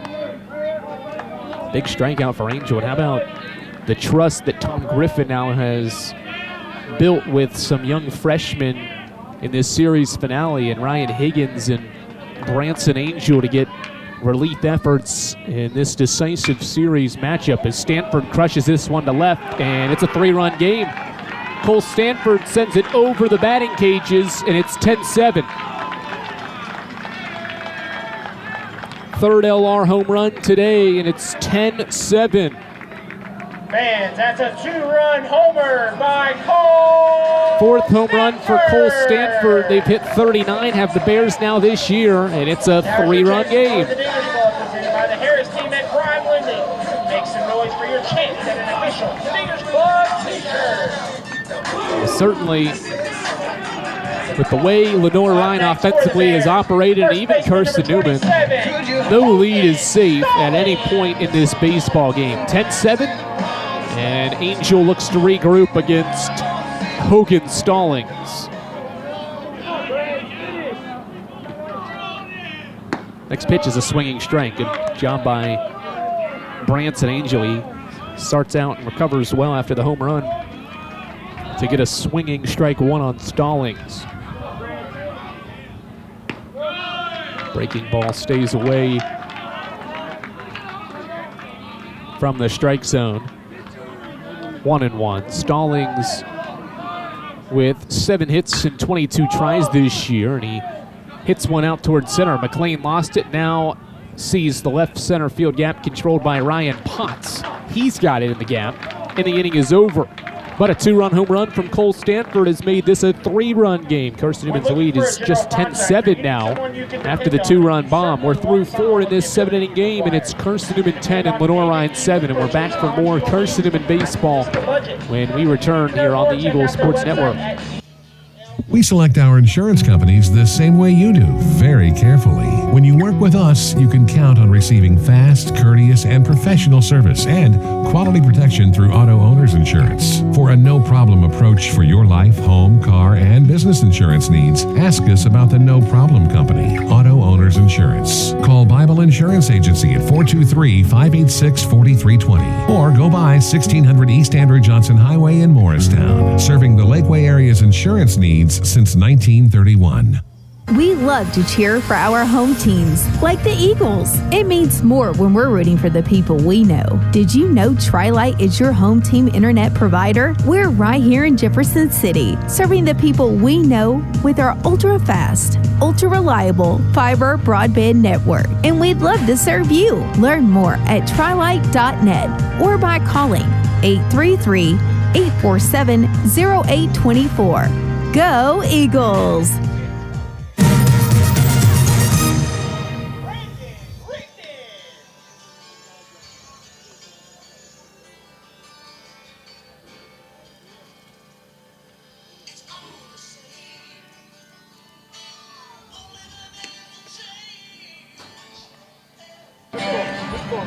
Brandon Rigdon took the loss in the series opener yesterday, and now he gets the ball for Lenoir-Rhyne in the 5th inning in a 10-7 game here on the Eagles Sports Network. Rigdon this year now has an ERA at 6.29. He's 1-4. He's the only pitcher that has suffered multiple losses, or rather more than 3 losses for Lenoir-Rhyne this year. 1-4 record. He enters with his club down 3 in this 5th inning. It's 10-7 Carson-Newman, and it'll be Aiden Gibson to lead things off. Leading off the top half for Carson-Newman. Shortstop number 21, Aiden Gibson.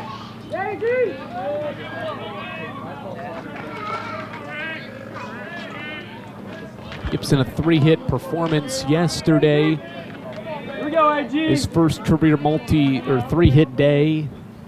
Got his first career home run as well, and he fouls the first pitch back off Rigdon. 0-1. Well, after we saw a pretty fair pitcher's duel earlier today, neither side scored in the first 3 innings of the game. We've had runs in 4 straight frames.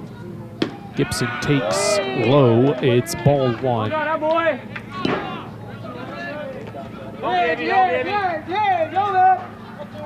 On AG. Stay middle. 1-1. Breaking ball there to Gibson. It's a strike. 1-2. On the way, Aiden. Come on. Gibson today is 1 for 2 at the dish. Here we go, AG. Home, Gibby. Logan Floyd's driven in a career-high 5 runs here today, with that grand slam being 4 of them, as Gibson is jammed on a fastball and sends it foul. Here, AG. On AG. Come on, Aiden. Have an AG battle. Come on, man. Quick. Another foul ball by Gibson at the dish. He continues to battle. Here we go, AG. On AG. Say AG. On AG. Come back. On AG. Another 1-2 from Rigdon, and it hits Gibson in the back. And Carson-Newman gets the leadoff guy aboard. He said the F word. Second baseman number 7, Trey Miller. Welcome to the dugout, Logan.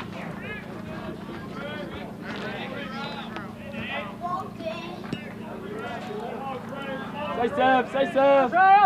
So Rigdon loses Gibson with the 1-2 pitch that drills him in the elbow. And now Trey Miller, who has walked and scored a run here in the series finale. Right-handed pitcher Rigdon sets and pitches to Miller. A fastball low and away, ball 1. Eagles trying to get back the pair of runs it allowed in the bottom half of inning number 4 here in the top of the 5th inning. This is a 7-inning game, of course, in the series finale, second of the doubleheader today. 1-0. Yeah. High, ball 2. Here's 7.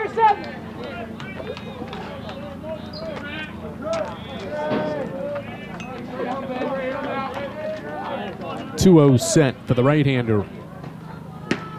And there's a fastball that finds the plate. Strike 1. Up Trey. 2-1 set for the righty Rigdon. And here's his pitch home. Miller checks his swing. The appeal says he went. Strike 2. 2-2 count on Trey Miller. Trey. Hey, Trey, home back. Say, Trey. Be ready yourself. What you say, buddy? Run away. Say, Trey, home back. Rigdon sets. Count even, the pitch to Miller. This ball's roped down the line, foul. He was out in front of the breaking ball. You're not the worst. You're not getting that. And it stays 2-2. Just stay through it. Put it back down. Here, Trey.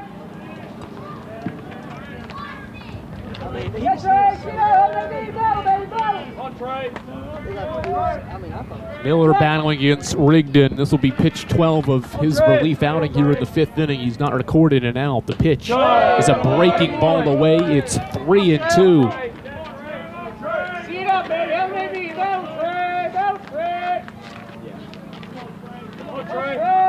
Say, Trey, win it.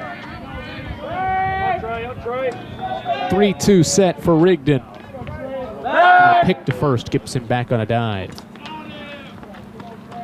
Trey! Here we go, Trey. On Trey. Here you go, here you go.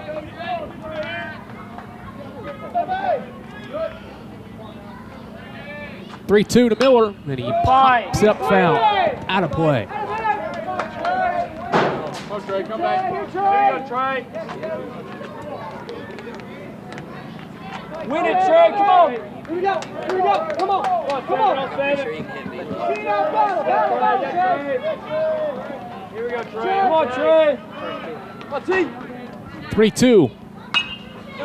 Fly ball into the air out towards shallow center. Evans behind the second base bag. He makes the catch. One away. Miller, long AB, but Rigdon wins the battle. After 8 pitches for out number 1, and now Spencer Bright. Come on, Spence. Marcel salvages a game in the series with Newberry. 6-5 the final in the series finale between the Lions and the Wolves. So Newberry is able to take 2 of 3. They're 11-7 in the league now. Marcel secures its 4th win of the year in league play. Ground ball by Bright to Evans. It's short to second for 1. Back to first, double play, inning over. Carson-Newman gets a leadoff base runner, but an inning double play ends the 5th inning threat for Carson-Newman. We've played 4.5. It's 10-7 Eagles here on the Eagles Sports Network.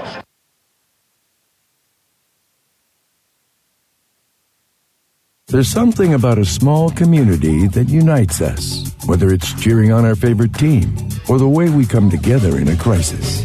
Small communities are made up of people with big hearts. We're dedicated to hard work and innovation through sunny days and stormy nights. AEC is always here, powering the people and the places that make our community a spectacular place to call home.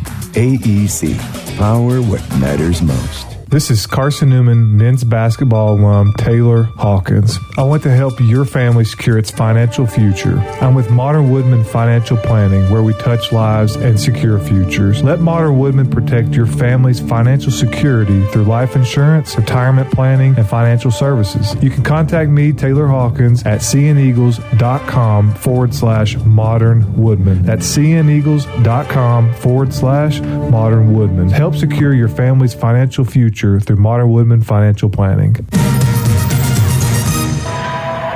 Nolan Rogers gets set to make his second appearance of the weekend as he enters in relief of Branson Angel for Tom Griffin's group, who leads 10-7 here in the bottom of inning number 5. Rogers will get the heart, or the bottom rather, of LR's order. Cole Nelson will lead it off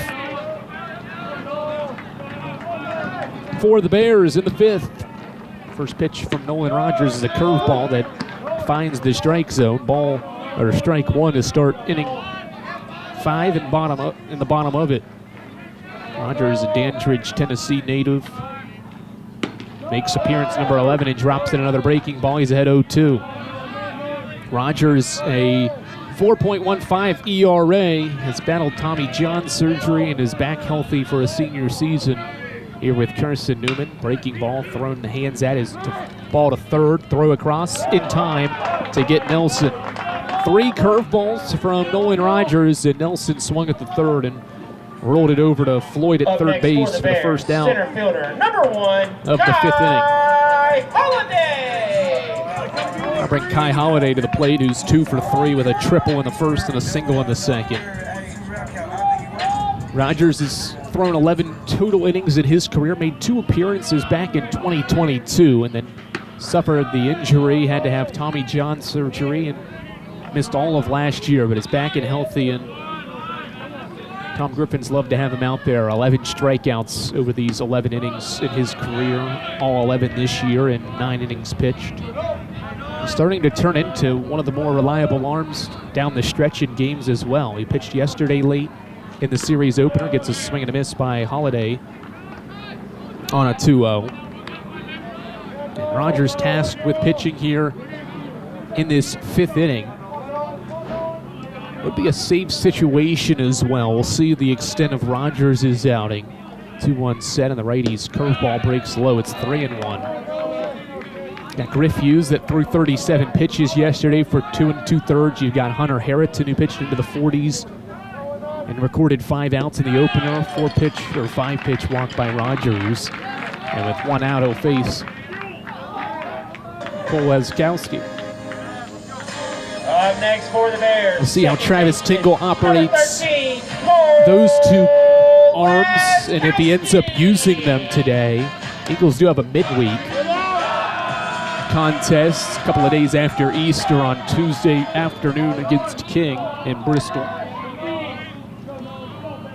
Rogers' first pitch inside to Leskowski, and it's 1-0.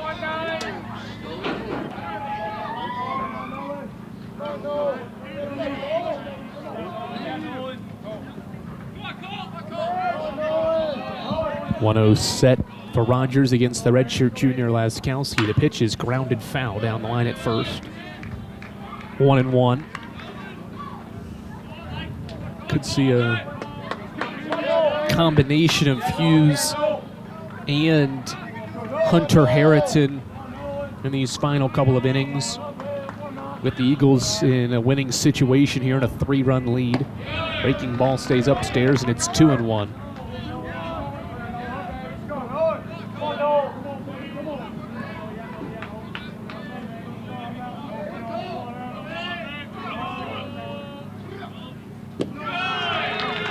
Three and one.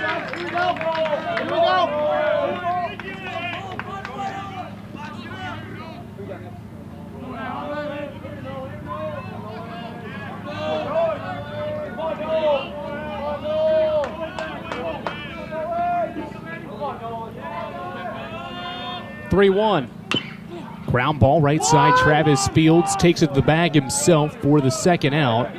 Holiday to second base on the ground out.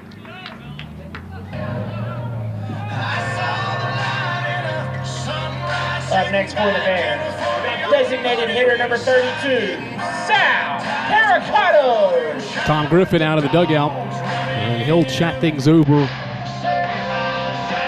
with his reliever Nolan Rogers, and the infield joins Coach Griffin as well, with Sal Caracato stepping in, the 3-hitter, set to face Rogers.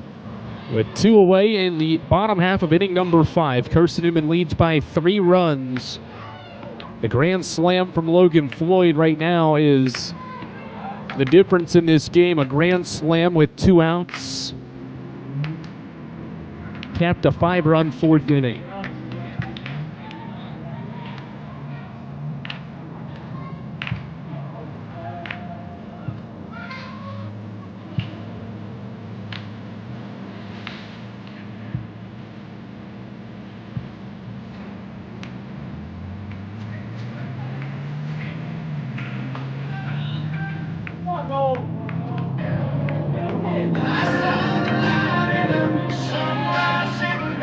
Sal Caracato will face Rogers. The mound visit completes. In this 3-run game with Holiday in scoring position, Caracato steps in. Rogers, the righty, sets and his pitch home. Hits Caracato in the back. And he angrily tosses the bat toward his dugout. First and second, tying run aboard for Blake Bean. I don't think there was any intent behind hitting Caracato. Next for the Bears, left fielder number 23. From Rogers, it was a breaking ball that drilled him in the back. And time called by Travis Tingle, and Carson-Newman is going possibly to the bullpen here. The Eagles are bringing in a new arm after Caracato was hit by a pitch for the second time today. Eagles going to the pen Here in the fifth, it's a 3-run game. The tying run is at the plate, and we'll tell you who Travis Tingle and company is turning to after this on the Eagle Sports Network. We select our insurance companies the same way you do, very carefully. When you work with us, you can count on receiving fast, courteous, and professional service and quality protection through Auto Owners Insurance. For a no-problem approach for your life, home, car, and business insurance needs, ask us about the No Problem Company, Auto Owners Insurance. Call Bible Insurance Agency at 423-586-4320 or go by 1600 East Andrew Johnson Highway in Morristown, serving the Lakeway area's insurance needs since 1931.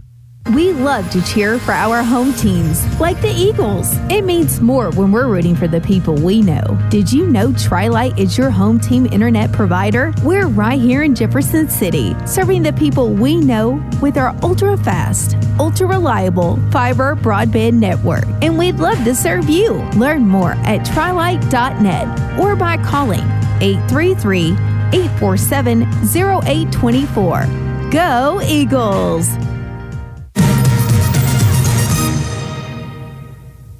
It'll be a lefty-lefty matchup. Griff Hughes against Blake Bean, two of the best at what they do in the league. To face off here with 2 outs and 2 runners on. Bean represents the tying run as Griff Hughes enters the game for the 57th time in his career. It'll be appearance number 14 for the tall lefty that's thrown 34 1/3 innings this year. He comes set, looks at second and pitches. A slider in the zone, strike one. Hughes 5 wins, 3 losses, and a save. He struck out 45 batters and has walked 11, 121 career Ks for the Knoxville native. 0-1 set. He looks at second base, pauses and pitches. A breaking ball that is lined down the line in right field. It's a base hit. Rounding third is Holiday. He will score. Caracato gets the stop sign at third, and Blake Bean takes advantage of the lefty-lefty matchup and drives it to the corner. It's 10-8, and the tying run is on board.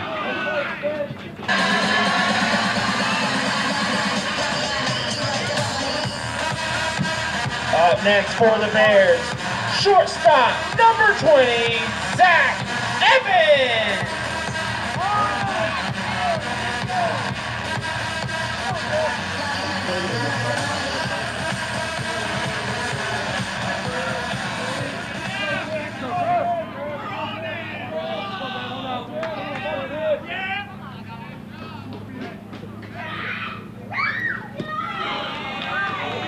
Breaking ball low, ball one.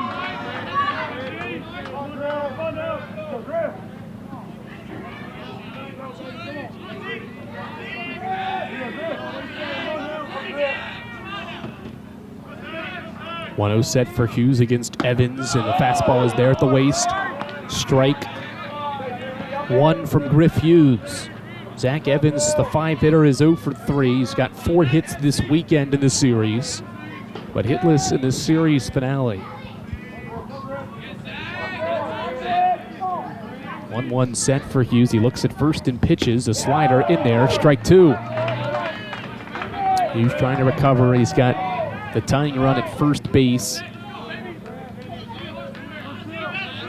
And the go-ahead run at the dish in Zach Evans.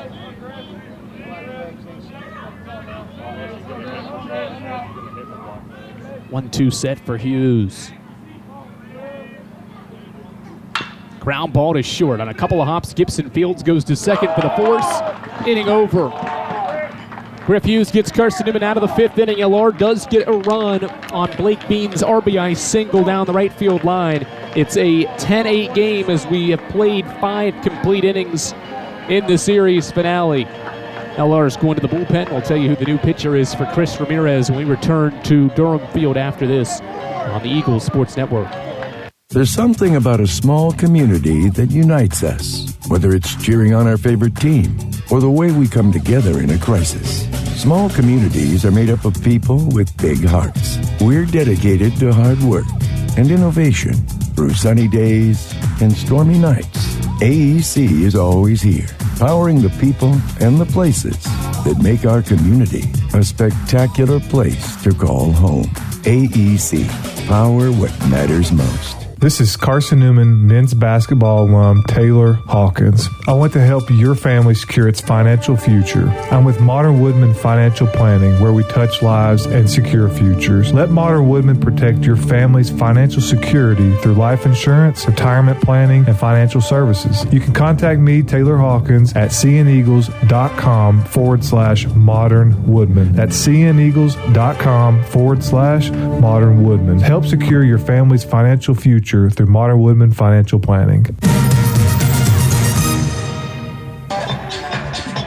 Caleb Cockerham, a junior left-hander, gets the ball for the second time this weekend for Chris Ramirez. He is a junior from Clemens, North Carolina. He's 5'8". And he gets the start of this sixth inning. Spencer Williams, Dalton McClain, and James Denton are due up for the Eagles' top part of the order. Williams, a lefty, of course, will face Cockerham. We'll see if he stays in to face the righty McClain and then face Denton as well. That, I figure, will be the strategy. The LR's got two righties consistently throwing down in the pen, so I figure that's the situation here. Get Cockerham to face two of the best left-handed hitters in Carson-Newman's batting order, and the only two lefties, rather, in the order, in Williams and Denton, and then turn over to a righty then. Cockerham this year with a 3.18 earned run average and limited appearances, just 5 2/3, and he finds the zone to start his relief outing with a strike on the corner. Spencer Williams, a 6-game hitting streak now. He's been on base in 8 straight after a single in the 4th. Pitch bounces in from the lefty.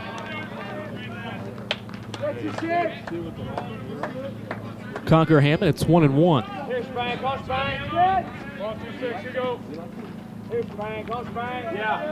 1-1 set for the southpaw, and he winds and pitches a fastball in the corner again to Williams. 1-2.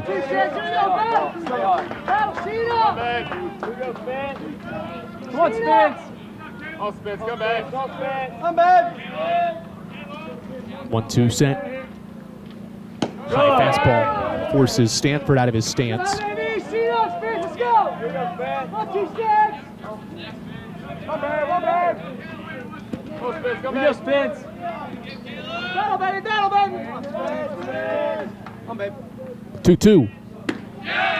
Outside. The LR dugout thought they had a called strike 3. It was outside on Williams, and the count is full. The Eagles trying to go for some insurance runs. They've scored in their first 4 innings of this game, but were blanked in inning number 5. We're in the top of the 6th as Williams takes high and away. Ball 4. Great AB from Williams to start the inning. Center fielder number 15, Dalton McClain.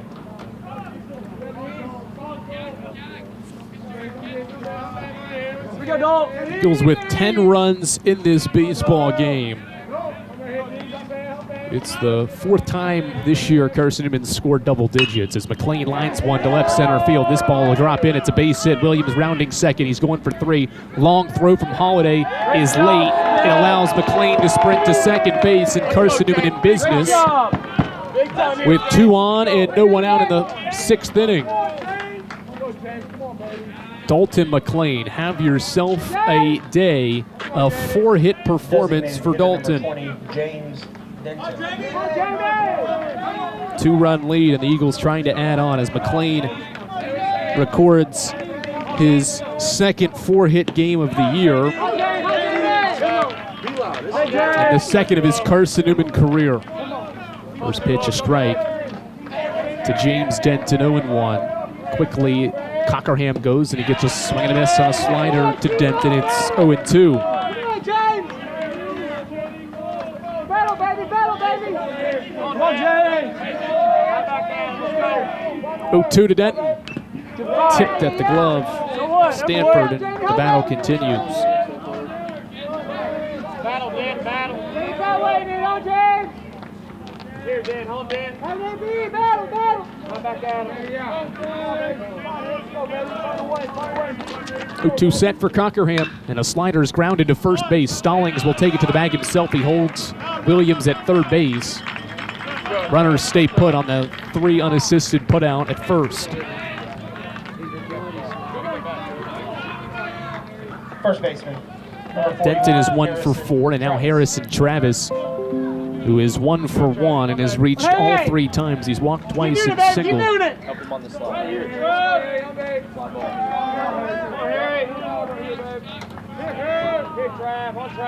And they'll put Travis on base. And they'd rather face Luke and Floyd. That's not necessarily probably the intent. They'd rather face one or the other, but it now sets up an inning-ending double play if you get a ground ball. It also sets up a force at every bag with the bases loaded. Same spot Floyd was in the 4th inning, and he had a grand slam, and he takes a strike from Cockerham, 0-1. Floyd has 5 RBIs in this game. First Eagles since Harrison Travis to record 5 ribbies in one game. That was 2 years ago against Tusculum as Floyd fouls it back to the bricks, and it's 0-2. Keep going, baby. Go, Floyd. Here, Floyd. Battle, baby. Battle, baby. Stay low. Right back at him. Let's go. He's here, Floyd. He's here, Floyd. Nobody better. Right here. Nobody better, Floyd. Let's go. Right back Cockerham sets. He's on the right side of the slab. He sets, lifts the leg, and pitches to Floyd, who pops it up foul out of play. Swing, fight it. Come on, 1-6. Go, Floyd. Up, Floyd. Let's go, Floyd. Right here, 1-6. 1-6. Come on, Floyd! 0-2 to Floyd. Line drive. Right to short to second. Double play. Floyd lines out to Zach Evans, and they get McLean leaning off the bag at second base, and the inning ends. Great effort for Carson-Newman. They load the bases, but that double play, a line drive double play, erases the threat in the 6th inning. It's a 2-run game. Griff Hughes back to the rubber, with the Eagles up by 2 as we head to bottom of inning number 6 after these messages. This is Carson-Newman Baseball, and it's right here on the Eagle Sports Network. We select our insurance companies the same way you do, very carefully. When you work with us, you can count on receiving fast, courteous, and professional service and quality protection through Auto Owners Insurance. For a no-problem approach for your life, home, car, and business insurance needs, ask us about the No Problem Company, Auto Owners Insurance. Call Bible Insurance Agency at 423-586-4320 or go by 1600 East Andrew Johnson Highway in Morristown, serving the Lakeway area's insurance needs since 1931. We love to cheer for our home teams, like the Eagles. It means more when we're rooting for the people we know. Did you know Tri-Lite is your home team internet provider? We're right here in Jefferson City, serving the people we know with our ultra-fast, ultra-reliable fiber broadband network. And we'd love to serve you. Learn more at trilite.net or by calling 833-847-0824. Go Eagles!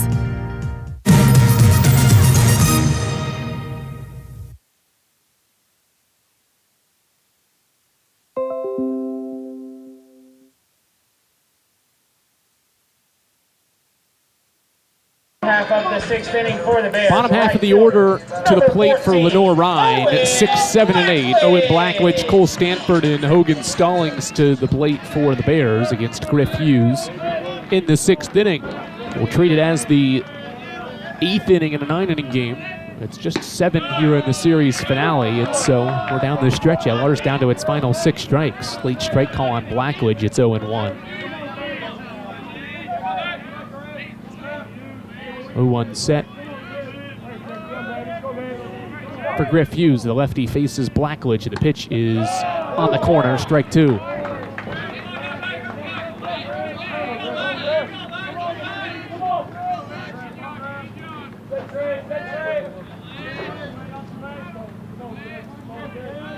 Hughes sets for a no-ball, 2-strike pitch to Blackledge. The slider is hit hard to second. Miller, the stab at second, the throw to Travis in time.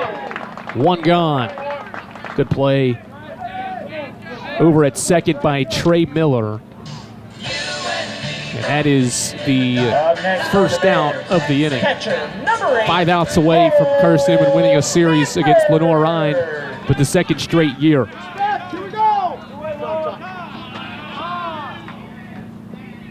time called. Baseball got away from the bullpenning down in right field, and so Travis Tingle out of the dugout tosses it back toward the bullpen, and now we're ready for play. First pitch to Stanford is a high drive to left. Back goes Potts to the wall, and it's a one-run game. A two-homer day for Cole Stanford in the series finale, and it's 10-9. That's another Bears home run by Cole Stanford. It is a one-run game. The second bomb for Stanford and the fourth by the Bears. Here in the series finale, it's 10-9.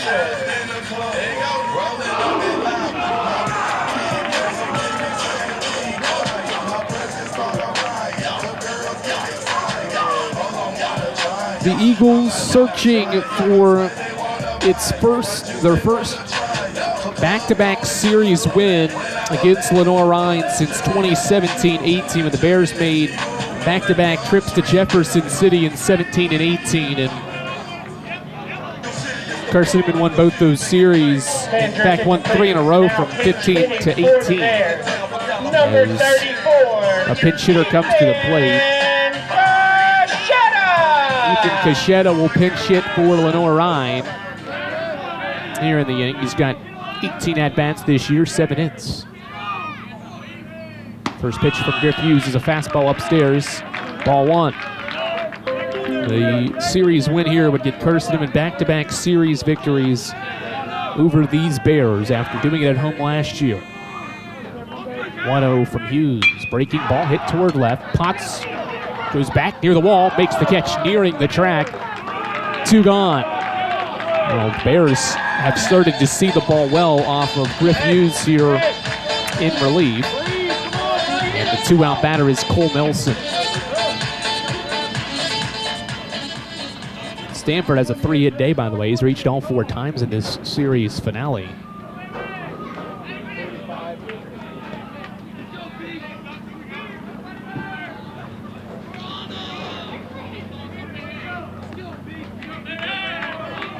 And a pinch hitter. It will not be Cole Nelson. Is incomplete.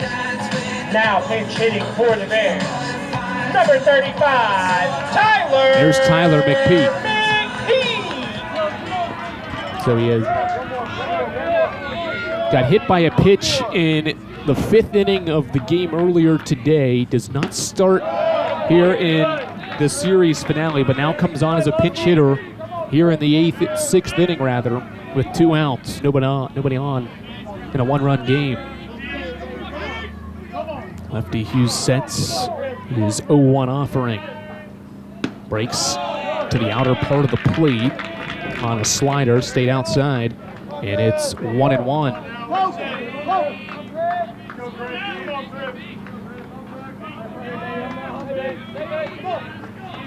1-1 set for Hughes. Breaking ball, ball 2.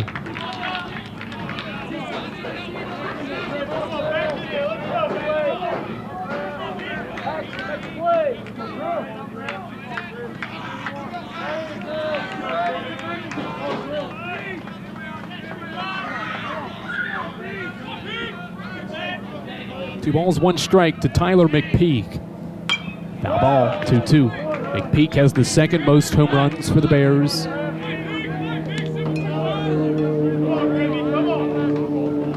And he's driven the 2nd most runs in the South Atlantic Conference. One of the more dynamic hitters is at the dish with 2 away in the bottom of inning number 6. Griff Hughes sets the lefty, sets for a 2-2. Lifts the right leg and fires in a slider that's fouled back into the netting. And we'll battle again. Another 2-2.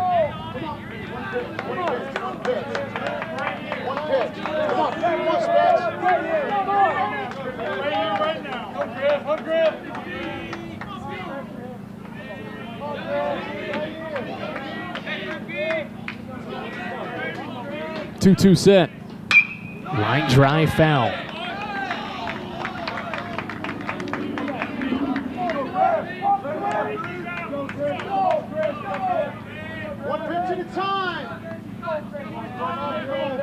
Griffin from the dugout chanting to his guys one pitch at a time. They're one pitch away from getting out of the 6th inning. 2-2. High and in, and McPeak works it full. 3 balls, 2 strikes. The tying run is at the plate in Tyler McPeak.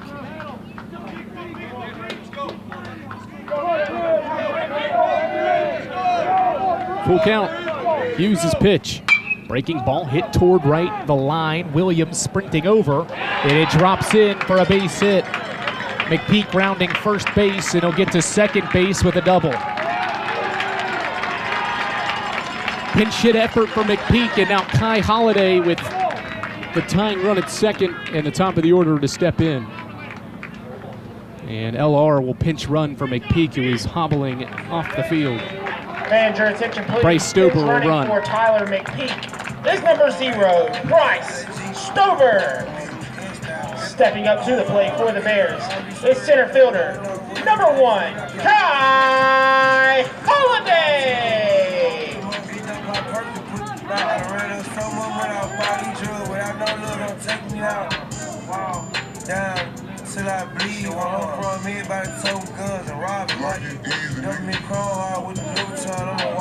Eagles have a couple of righties throwing down in the bullpen here in this 6th inning. It'll still be Griff Hughes with the tying run at second base here in the 6th inning for Kai Holiday. Hughes is setting his pitch home. It's a fastball below the knees, ball 1.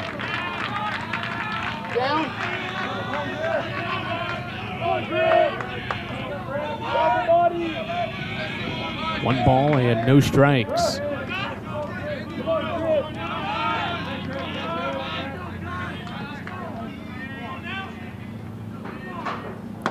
High fastball, 2-0.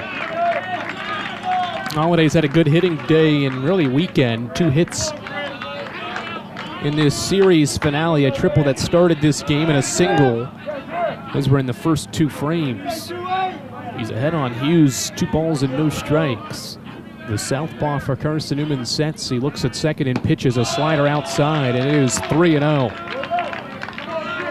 Wonder how much Hughes has in the tank. He's thrown 16 pitches, pitching for the second straight day, threw nearly 40 pitches yesterday for 2 2/3. And Hughes and the Eagles will just put Holiday on. Not going to pitch to him in a 3-0 count, so the tying run is on base. Or rather, the go-ahead run is at first base now to join the tying run. Second baseman, number 13. In a 1-run game at first and second, and Travis Tingle was out of the third base dugout. And we'll see if that's it for Griff Hughes. It is. Travis Tingle's calling for a right-hander, and the Eagles are heading to the bullpen.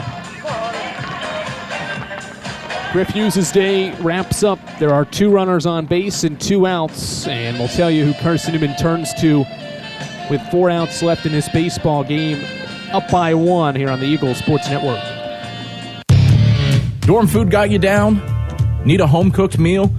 Then Lisa's Country Kitchen is for you. Lisa's Country Kitchen has been feeding Carson-Newman students for 15 years. Lisa's has a family-friendly atmosphere all day long, from the morning with her $2.99 breakfast specials to dinner with Lisa's fresh, never-frozen steaks. Carson-Newman students get a 10% discount with their student ID. Lisa's Country Kitchen on Route 92 off Old Andrew Johnson Highway. The best food for the best prices. How do you know you're in a community, not just a town? Well, strangers smile as they walk by. They refill your coffee without you asking. And when you ask directions, people offer to walk you there. Communities give more. The way you know when you walk into First Bank that you are in a real community bank. Great products, direct access to your local bankers, and relationships that can last a lifetime. Don't just have an account. Have a community with First Bank. Member FDIC.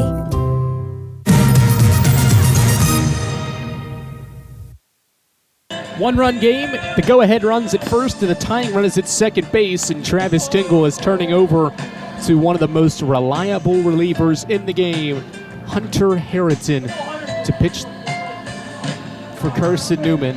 He is the league-leading reliever in saves in the South Atlantic Conference with 7 this year. That's 5th most all-time in a single season in Carson-Newman baseball history. He gets set for his 51st appearance with CN and his 14th of the year.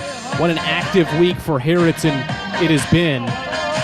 He has thrown, if you count the Sunday effort, he threw 4 innings. He has thrown 6 2/3 this week, Sunday, Wednesday, and yesterday. First pitch to Koliskowski is low, and it's ball 1. Can Harrington keep this a 1-run lead in favor of Carson-Newman against Koliskowski here in the 6th inning? 1-0. Fastball popped up left side and foul ground. Floyd gives it a look, but it's out of play. 1-1 count. Harrington threw 70-plus pitches on Sunday. He only threw 18 or 19, I think it was, on Wednesday against Montevallo. Threw nearly 40 yesterday. As the righty sets, looks at second, and is 1-1. Fastball, outer corner, strike 2. And the Marshall transfers ahead at a ball and 2 strikes. Harrington's got a 2.2 ERA this season, 7 saves. This is a save situation with his team up by 1. The righty sets and his pitch home. Fly ball, shallow center field. This ball's going to drop in, and it's a tie game. Holiday rounding 30, stops there, and it's 10-all. Koliskowski drops it in between Miller and McLean. Miller was in deep right and tried to venture over, and McLean in center field sprinted in as well, but could not get there on the softly hit fly ball. And now Sal Caricato with runners on the corners and 2 away. Number 32, Sal Caricato.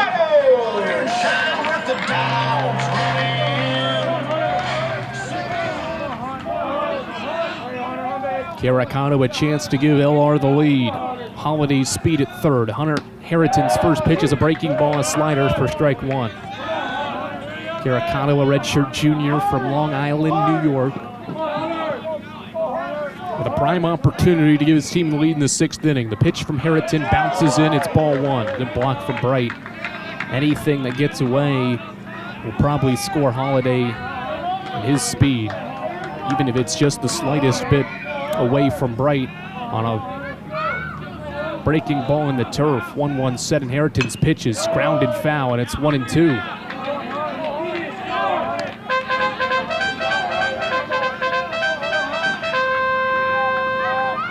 Body up! 10-all in the 6th inning. 1-2 set for Harrington. His pitch to Caricato is grounded softly foul, and it stays alive. Does the LRDH with this game tied at 10.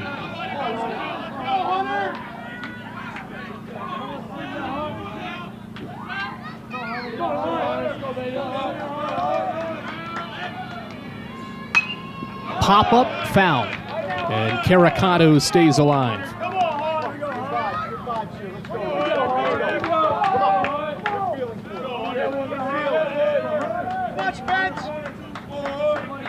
Big moment in this one. It's 10-all in the 6th inning. Harrington sets, and his pitch to Caricato. Fastball grounded sharply to short. It gets by Gibson into left field, base hit, and LR leads by a run. It's 11-10. Sal Caricato delivers a ground ball through the left side, and it's 11-10 Bears. It was a 5-run Carson-Newman lead, but LR has scored the last 6 runs, including 3 here in the 6th inning. Now with 2 outs, runners are still on the corners, but the Bears are up by a run.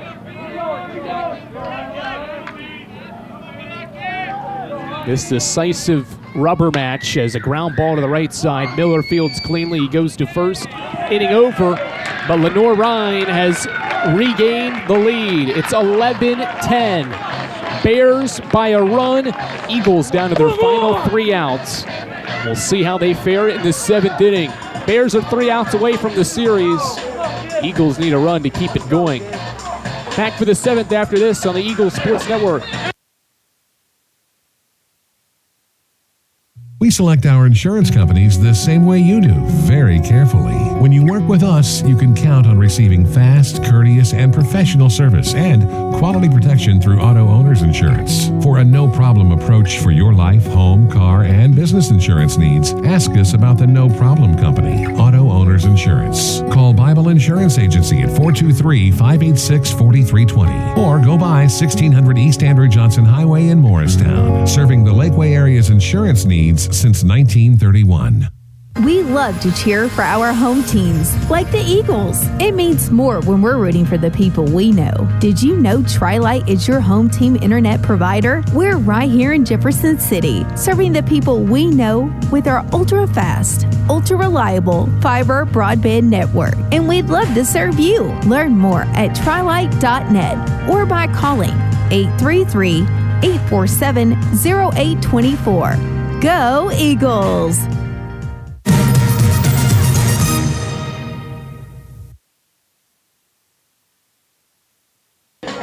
Work to do for Carson-Newman, down a run in the 7th inning here on the Eagles Sports Network. Will Gibbs will pinch hit for Carson-Newman. Garrett Sander into the game. He's at third base now for Lenoir-Rhyne.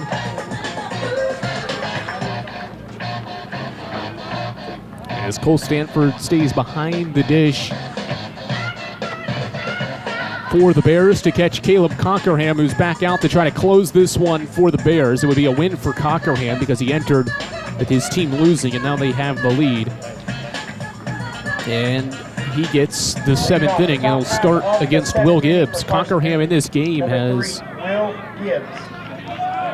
recorded 3 outs, a scoreless inning in the 6th inning, and he's not recorded more than 4 outs in any appearance this year. And he starts Will Gibbs, the pinch hitter, with a strike. Gibbs this year is batting .225, 9 hits, 40 tries for the reserve infielder. 0-1 to the senior, bounces in 1-1. Here you go, Gibb. Come on, Gibb. Say, Will, find a way. Come on, Gibb. Eagles need a run, down 11-10.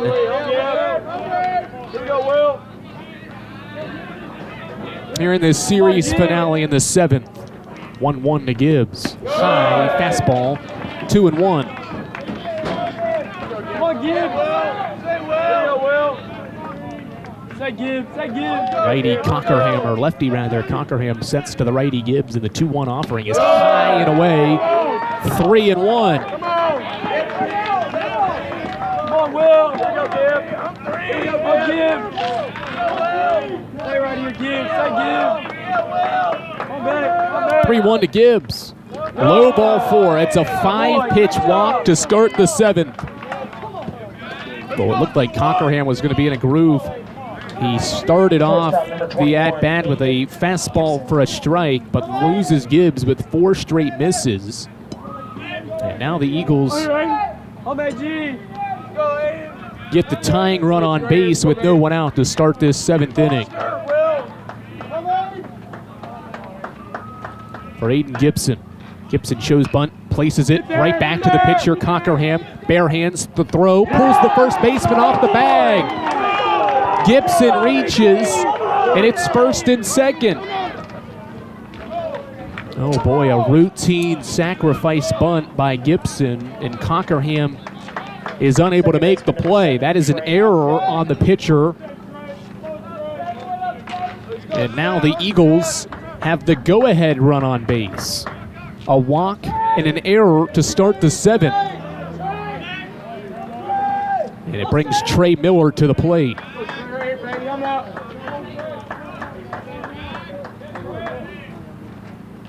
Miller bunts back to Cockerham. He'll go to first base with it. He pulls him off again, and the bases are loaded.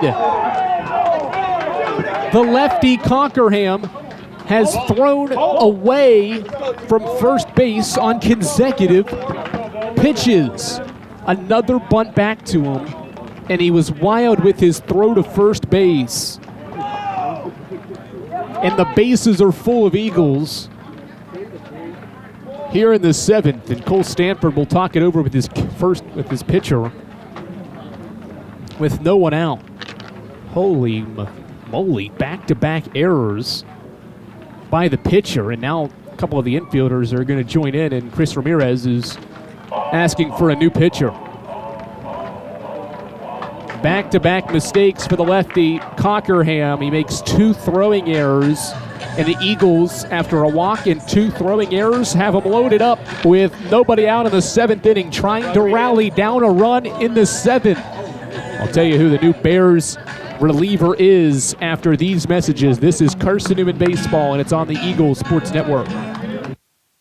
There's something about a small community that unites us, whether it's cheering on our favorite team or the way we come together in a crisis.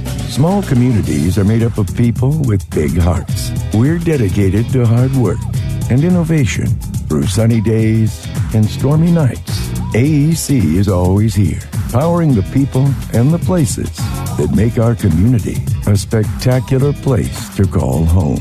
AEC, power what matters most. This is Carson-Newman men's basketball alum Taylor Hawkins. I want to help your family secure its financial future. I'm with Modern Woodman Financial Planning, where we touch lives and secure futures. Let Modern Woodman protect your family's financial security through life insurance, retirement planning, and financial services. You can contact me, Taylor Hawkins, at cneagles.com/Modern Woodman. That's cneagles.com/Modern Woodman. Help secure your family's financial future through Modern Woodman Financial Planning.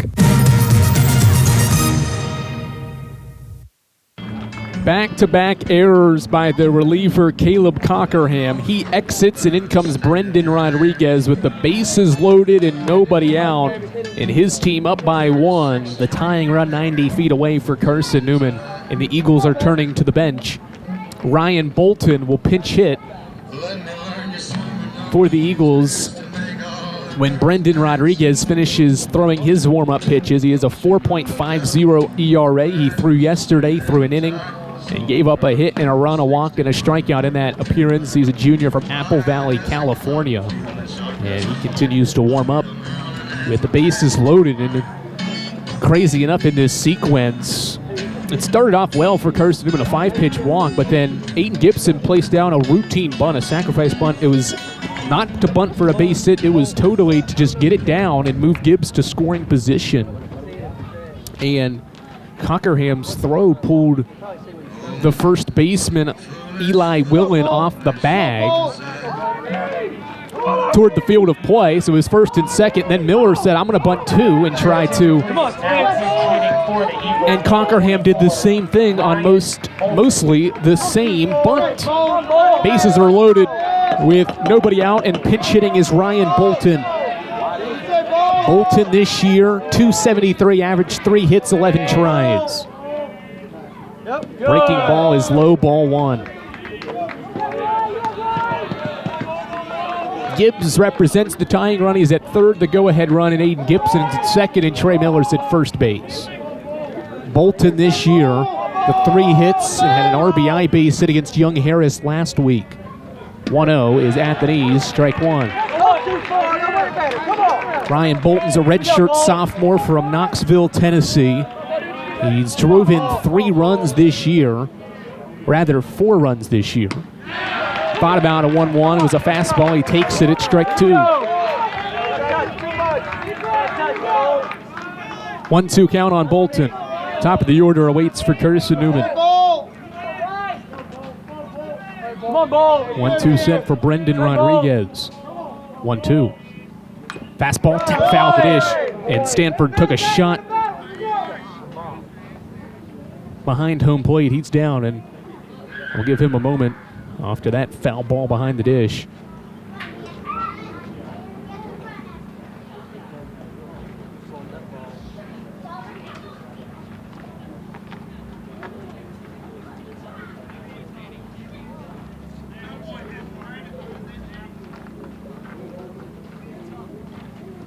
Took that where you don't want to take one. He resets and seems to be okay. And so with a 1-2 count, Ryan Bolton will step back in here with the bases loaded in a 10-11 game. It's 11-10 Lenoir-Rhyne in the 7th inning. Eagles are down to their final 3 outs, trailing by 1. Rodriguez sets with the bases loaded. The 1-2 to Bolton is chopped to third. It's not hard enough to go home. It's an RBI ground out for Ryan Bolton, and it's 11-all. Garrett Sanner had to wait on the softly hit grounder to third. And because he had to wait, his only play was to first, with Gibbs hustling home on all contact hit on the ground. And so runners move to second and third in a 11-11 game for Spencer Williams. Time called, and Cole Sanford will talk it over with Brendan Rodriguez, with Carson-Newman now putting the go-ahead run at third base and an insurance run at second. CN has done this without recording a base hit, taking advantage of miscues by the Bears.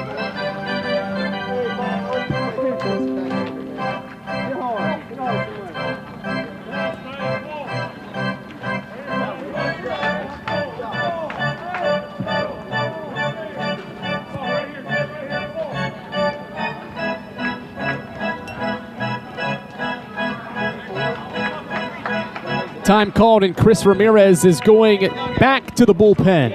A third reliever coming in for the Bears.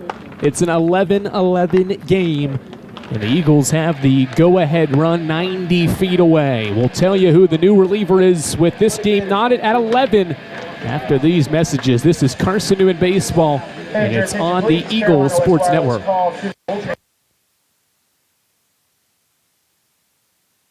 Domino's Pizza in Jefferson City and Morristown wants to help feed your business. When you're hungry at lunch, show your business card at Domino's in Jefferson City and Morristown when you make your purchase for pickup or delivery to get 25% off the entire order. That's 25% off your order at Domino's in Jeff City and Morristown when you show your business card. Call 865-471-6700 to get a pizza. Domino's, the official pizza of the Carson-Newman Eagles. Insurance, it's about people, not things. It's about security. It's about confidence. It's about relationships. It's about trust. It's about you.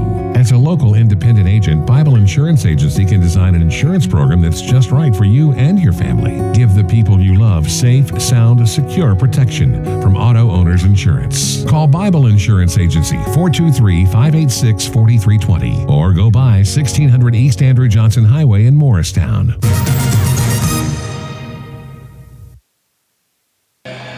Andrew Rogers back with you from Hickory, North Carolina. The score is 11-11 in the 7th inning, and the new reliever for the Bears is Kobe Cushing. He is a junior right-hander from Clemens, North Carolina, and he has thrown this season a total of 11 2/3 innings pitched. Will be his first appearance of the weekend. He's given up 9 earned runs. He's walked 14 guys, but he does have 19 strikeouts this season. One of the top strikeout arms that comes out of Chris Ramirez's bullpen. He gets his final warm-up pitches in, and now will be soon ready to roll against the top of Carson-Newman's order. Spencer Williams, Dalton McLean, and James Denton are the 3 guys at the top of this Eagles order. But it's Williams at the dish with the opportunity to put Carson-Newman in front. Eagles trailing after 6 innings this year have only won 1 game. That was Wednesday.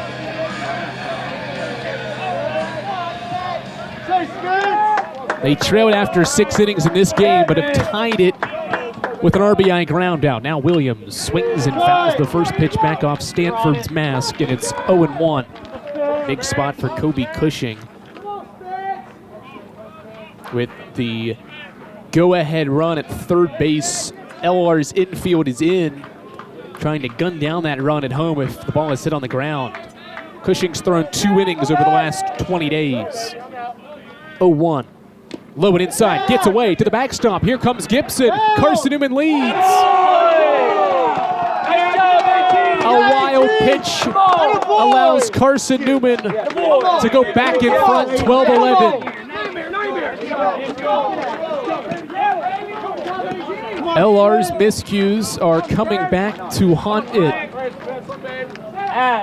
The Eagles don't have a hit in the 7th, but have scored twice. 1-1 from Cushing. Low and inside, gets away from Stanford. Here comes Miller. He slides in. Another one. Miller scores, and it's 13-11.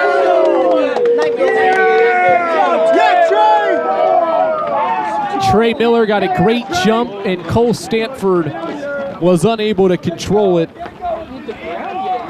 And it's 13-11, 3-run inning with no hits. Back-to-back wild pitches, and now a fastball runs high and inside, and it is 3-1. The Eagles were blanked in innings 5 and 6, but have gotten major help here in the 7th inning from LR. Foul ball, it's 3-2. Still hasn't been an official ruling on that play that allows Miller to score, whether it's a wild pitch or a passed ball.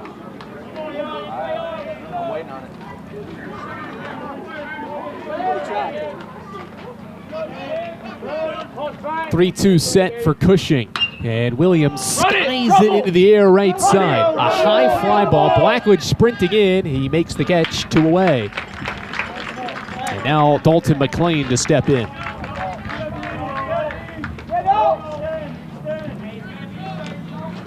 Center fielder number 15, Dalton McLean. Come on, Dalt. Here you go, Dalt. Here you go. Come on, Dalt. Come on, Dalt. On Dalt. Right here, Dalt. There you go, home, babe.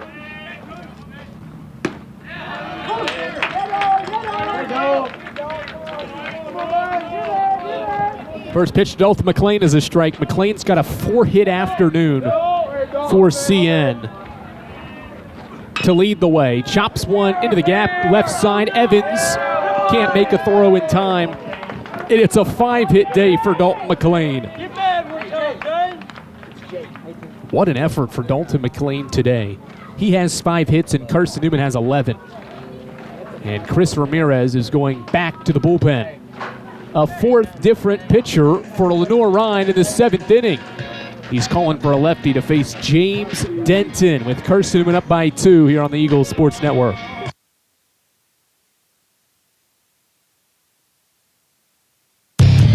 Dorm food got you down? Need a home-cooked meal? Then Lisa's Country Kitchen is for you. Lisa's Country Kitchen has been feeding Carson-Newman students for 15 years. Lisa's has a family-friendly atmosphere all day long. From the morning with her $2.99 breakfast specials to dinner with Lisa's fresh, never-frozen steaks. Carson-Newman students get a 10% discount with their student ID. Lisa Johnson Highway, the best food for the best prices. There's something about a small community that unites us, whether it's cheering on our favorite team or the way we come together in a crisis. Small communities are made up of people with big hearts. We're dedicated to hard work and innovation through sunny days and stormy nights. AEC is always here, powering the people and the places that make our community a spectacular place to call home. AEC, power what matters most.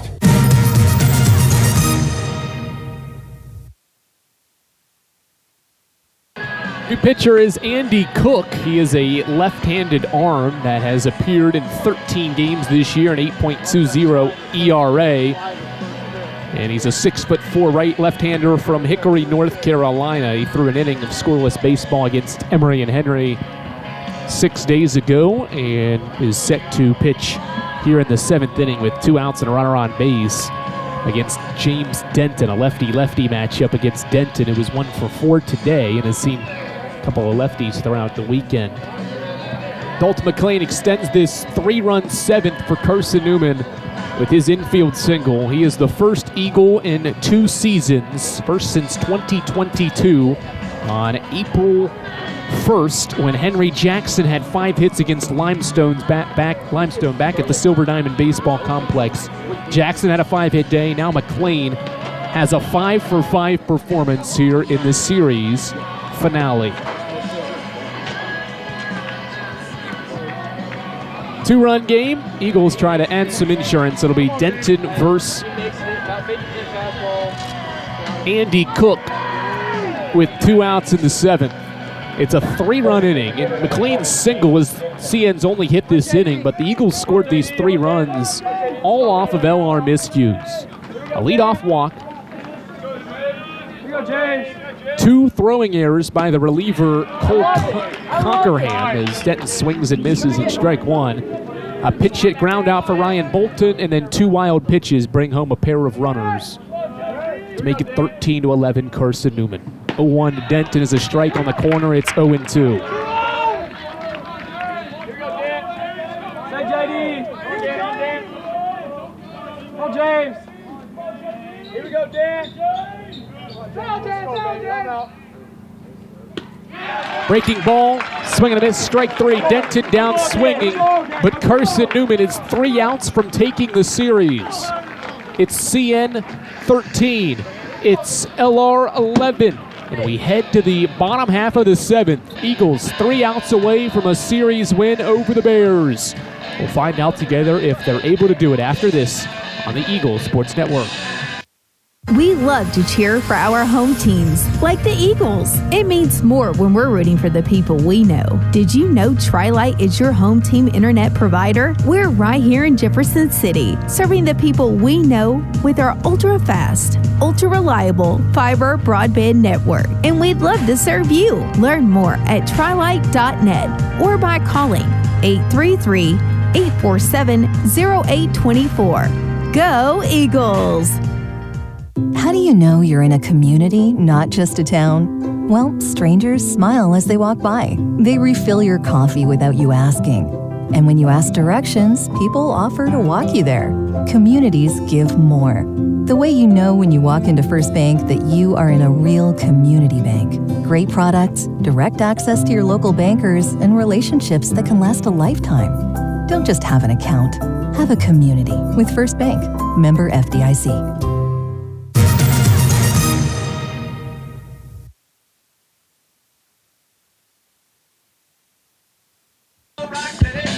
Redemption opportunity for Hunter Harrington, who blew a save opportunity in the 6th inning by allowing 2 runs to score when he was pitching. And now he has a chance to get his 3rd win of the year. He's 2-0, and he'll try to slam the door on this series against Lenoir-Rhyne. Eagles scored 3 times in the bottom half, or top half of the 7th inning. Lead by 2, and it won't be easy. 5, 6, and 7. Set to face Hunter Harrington. The good thing is for Carson-Newman, you don't have to face the heart of the order. You did that in the 6th inning. But it is still a dynamic lineup that has talent top to bottom. First pitch from Hunter Harrington to Zach Evans is a breaking ball, and that's how we start the 7th inning. It's a strike.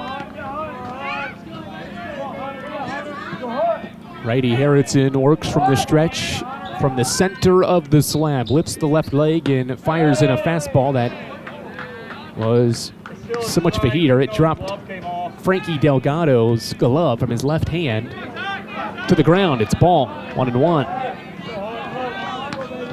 Sam Stern in left field for Carson-Newman. Delgado into the game to catch as well. As swing and a miss on the slider, strike 2. Evans chases down low.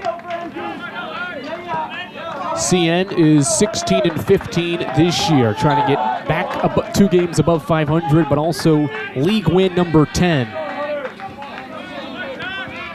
Harrington sets, the righty pauses, and the 1-2 home is hit toward right field. Spencer Williams back near the wall, puts his glove up, he's got it in the warning track, and he makes the catch, 1 away.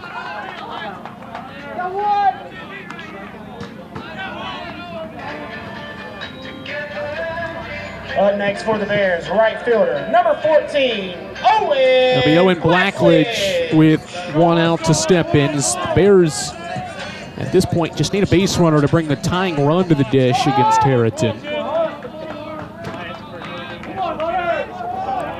First pitch to Blackledge. He takes on the corner for a called strike.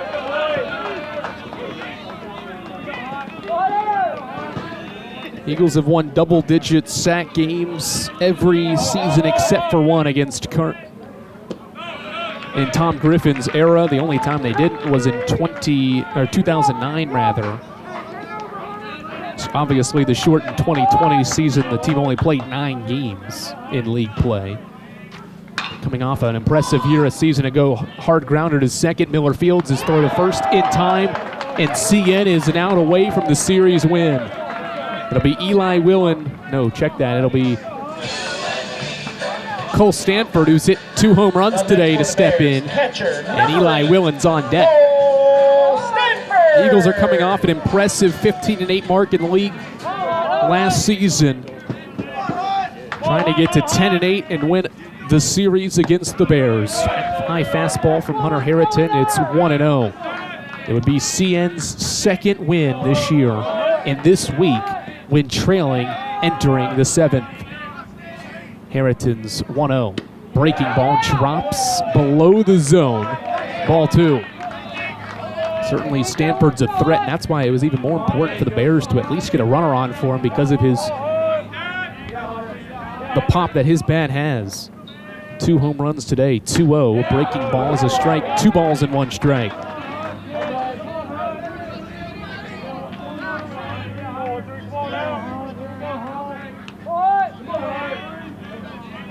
Harrington sets, lifts, and the 2-1. Stanford skies it to left.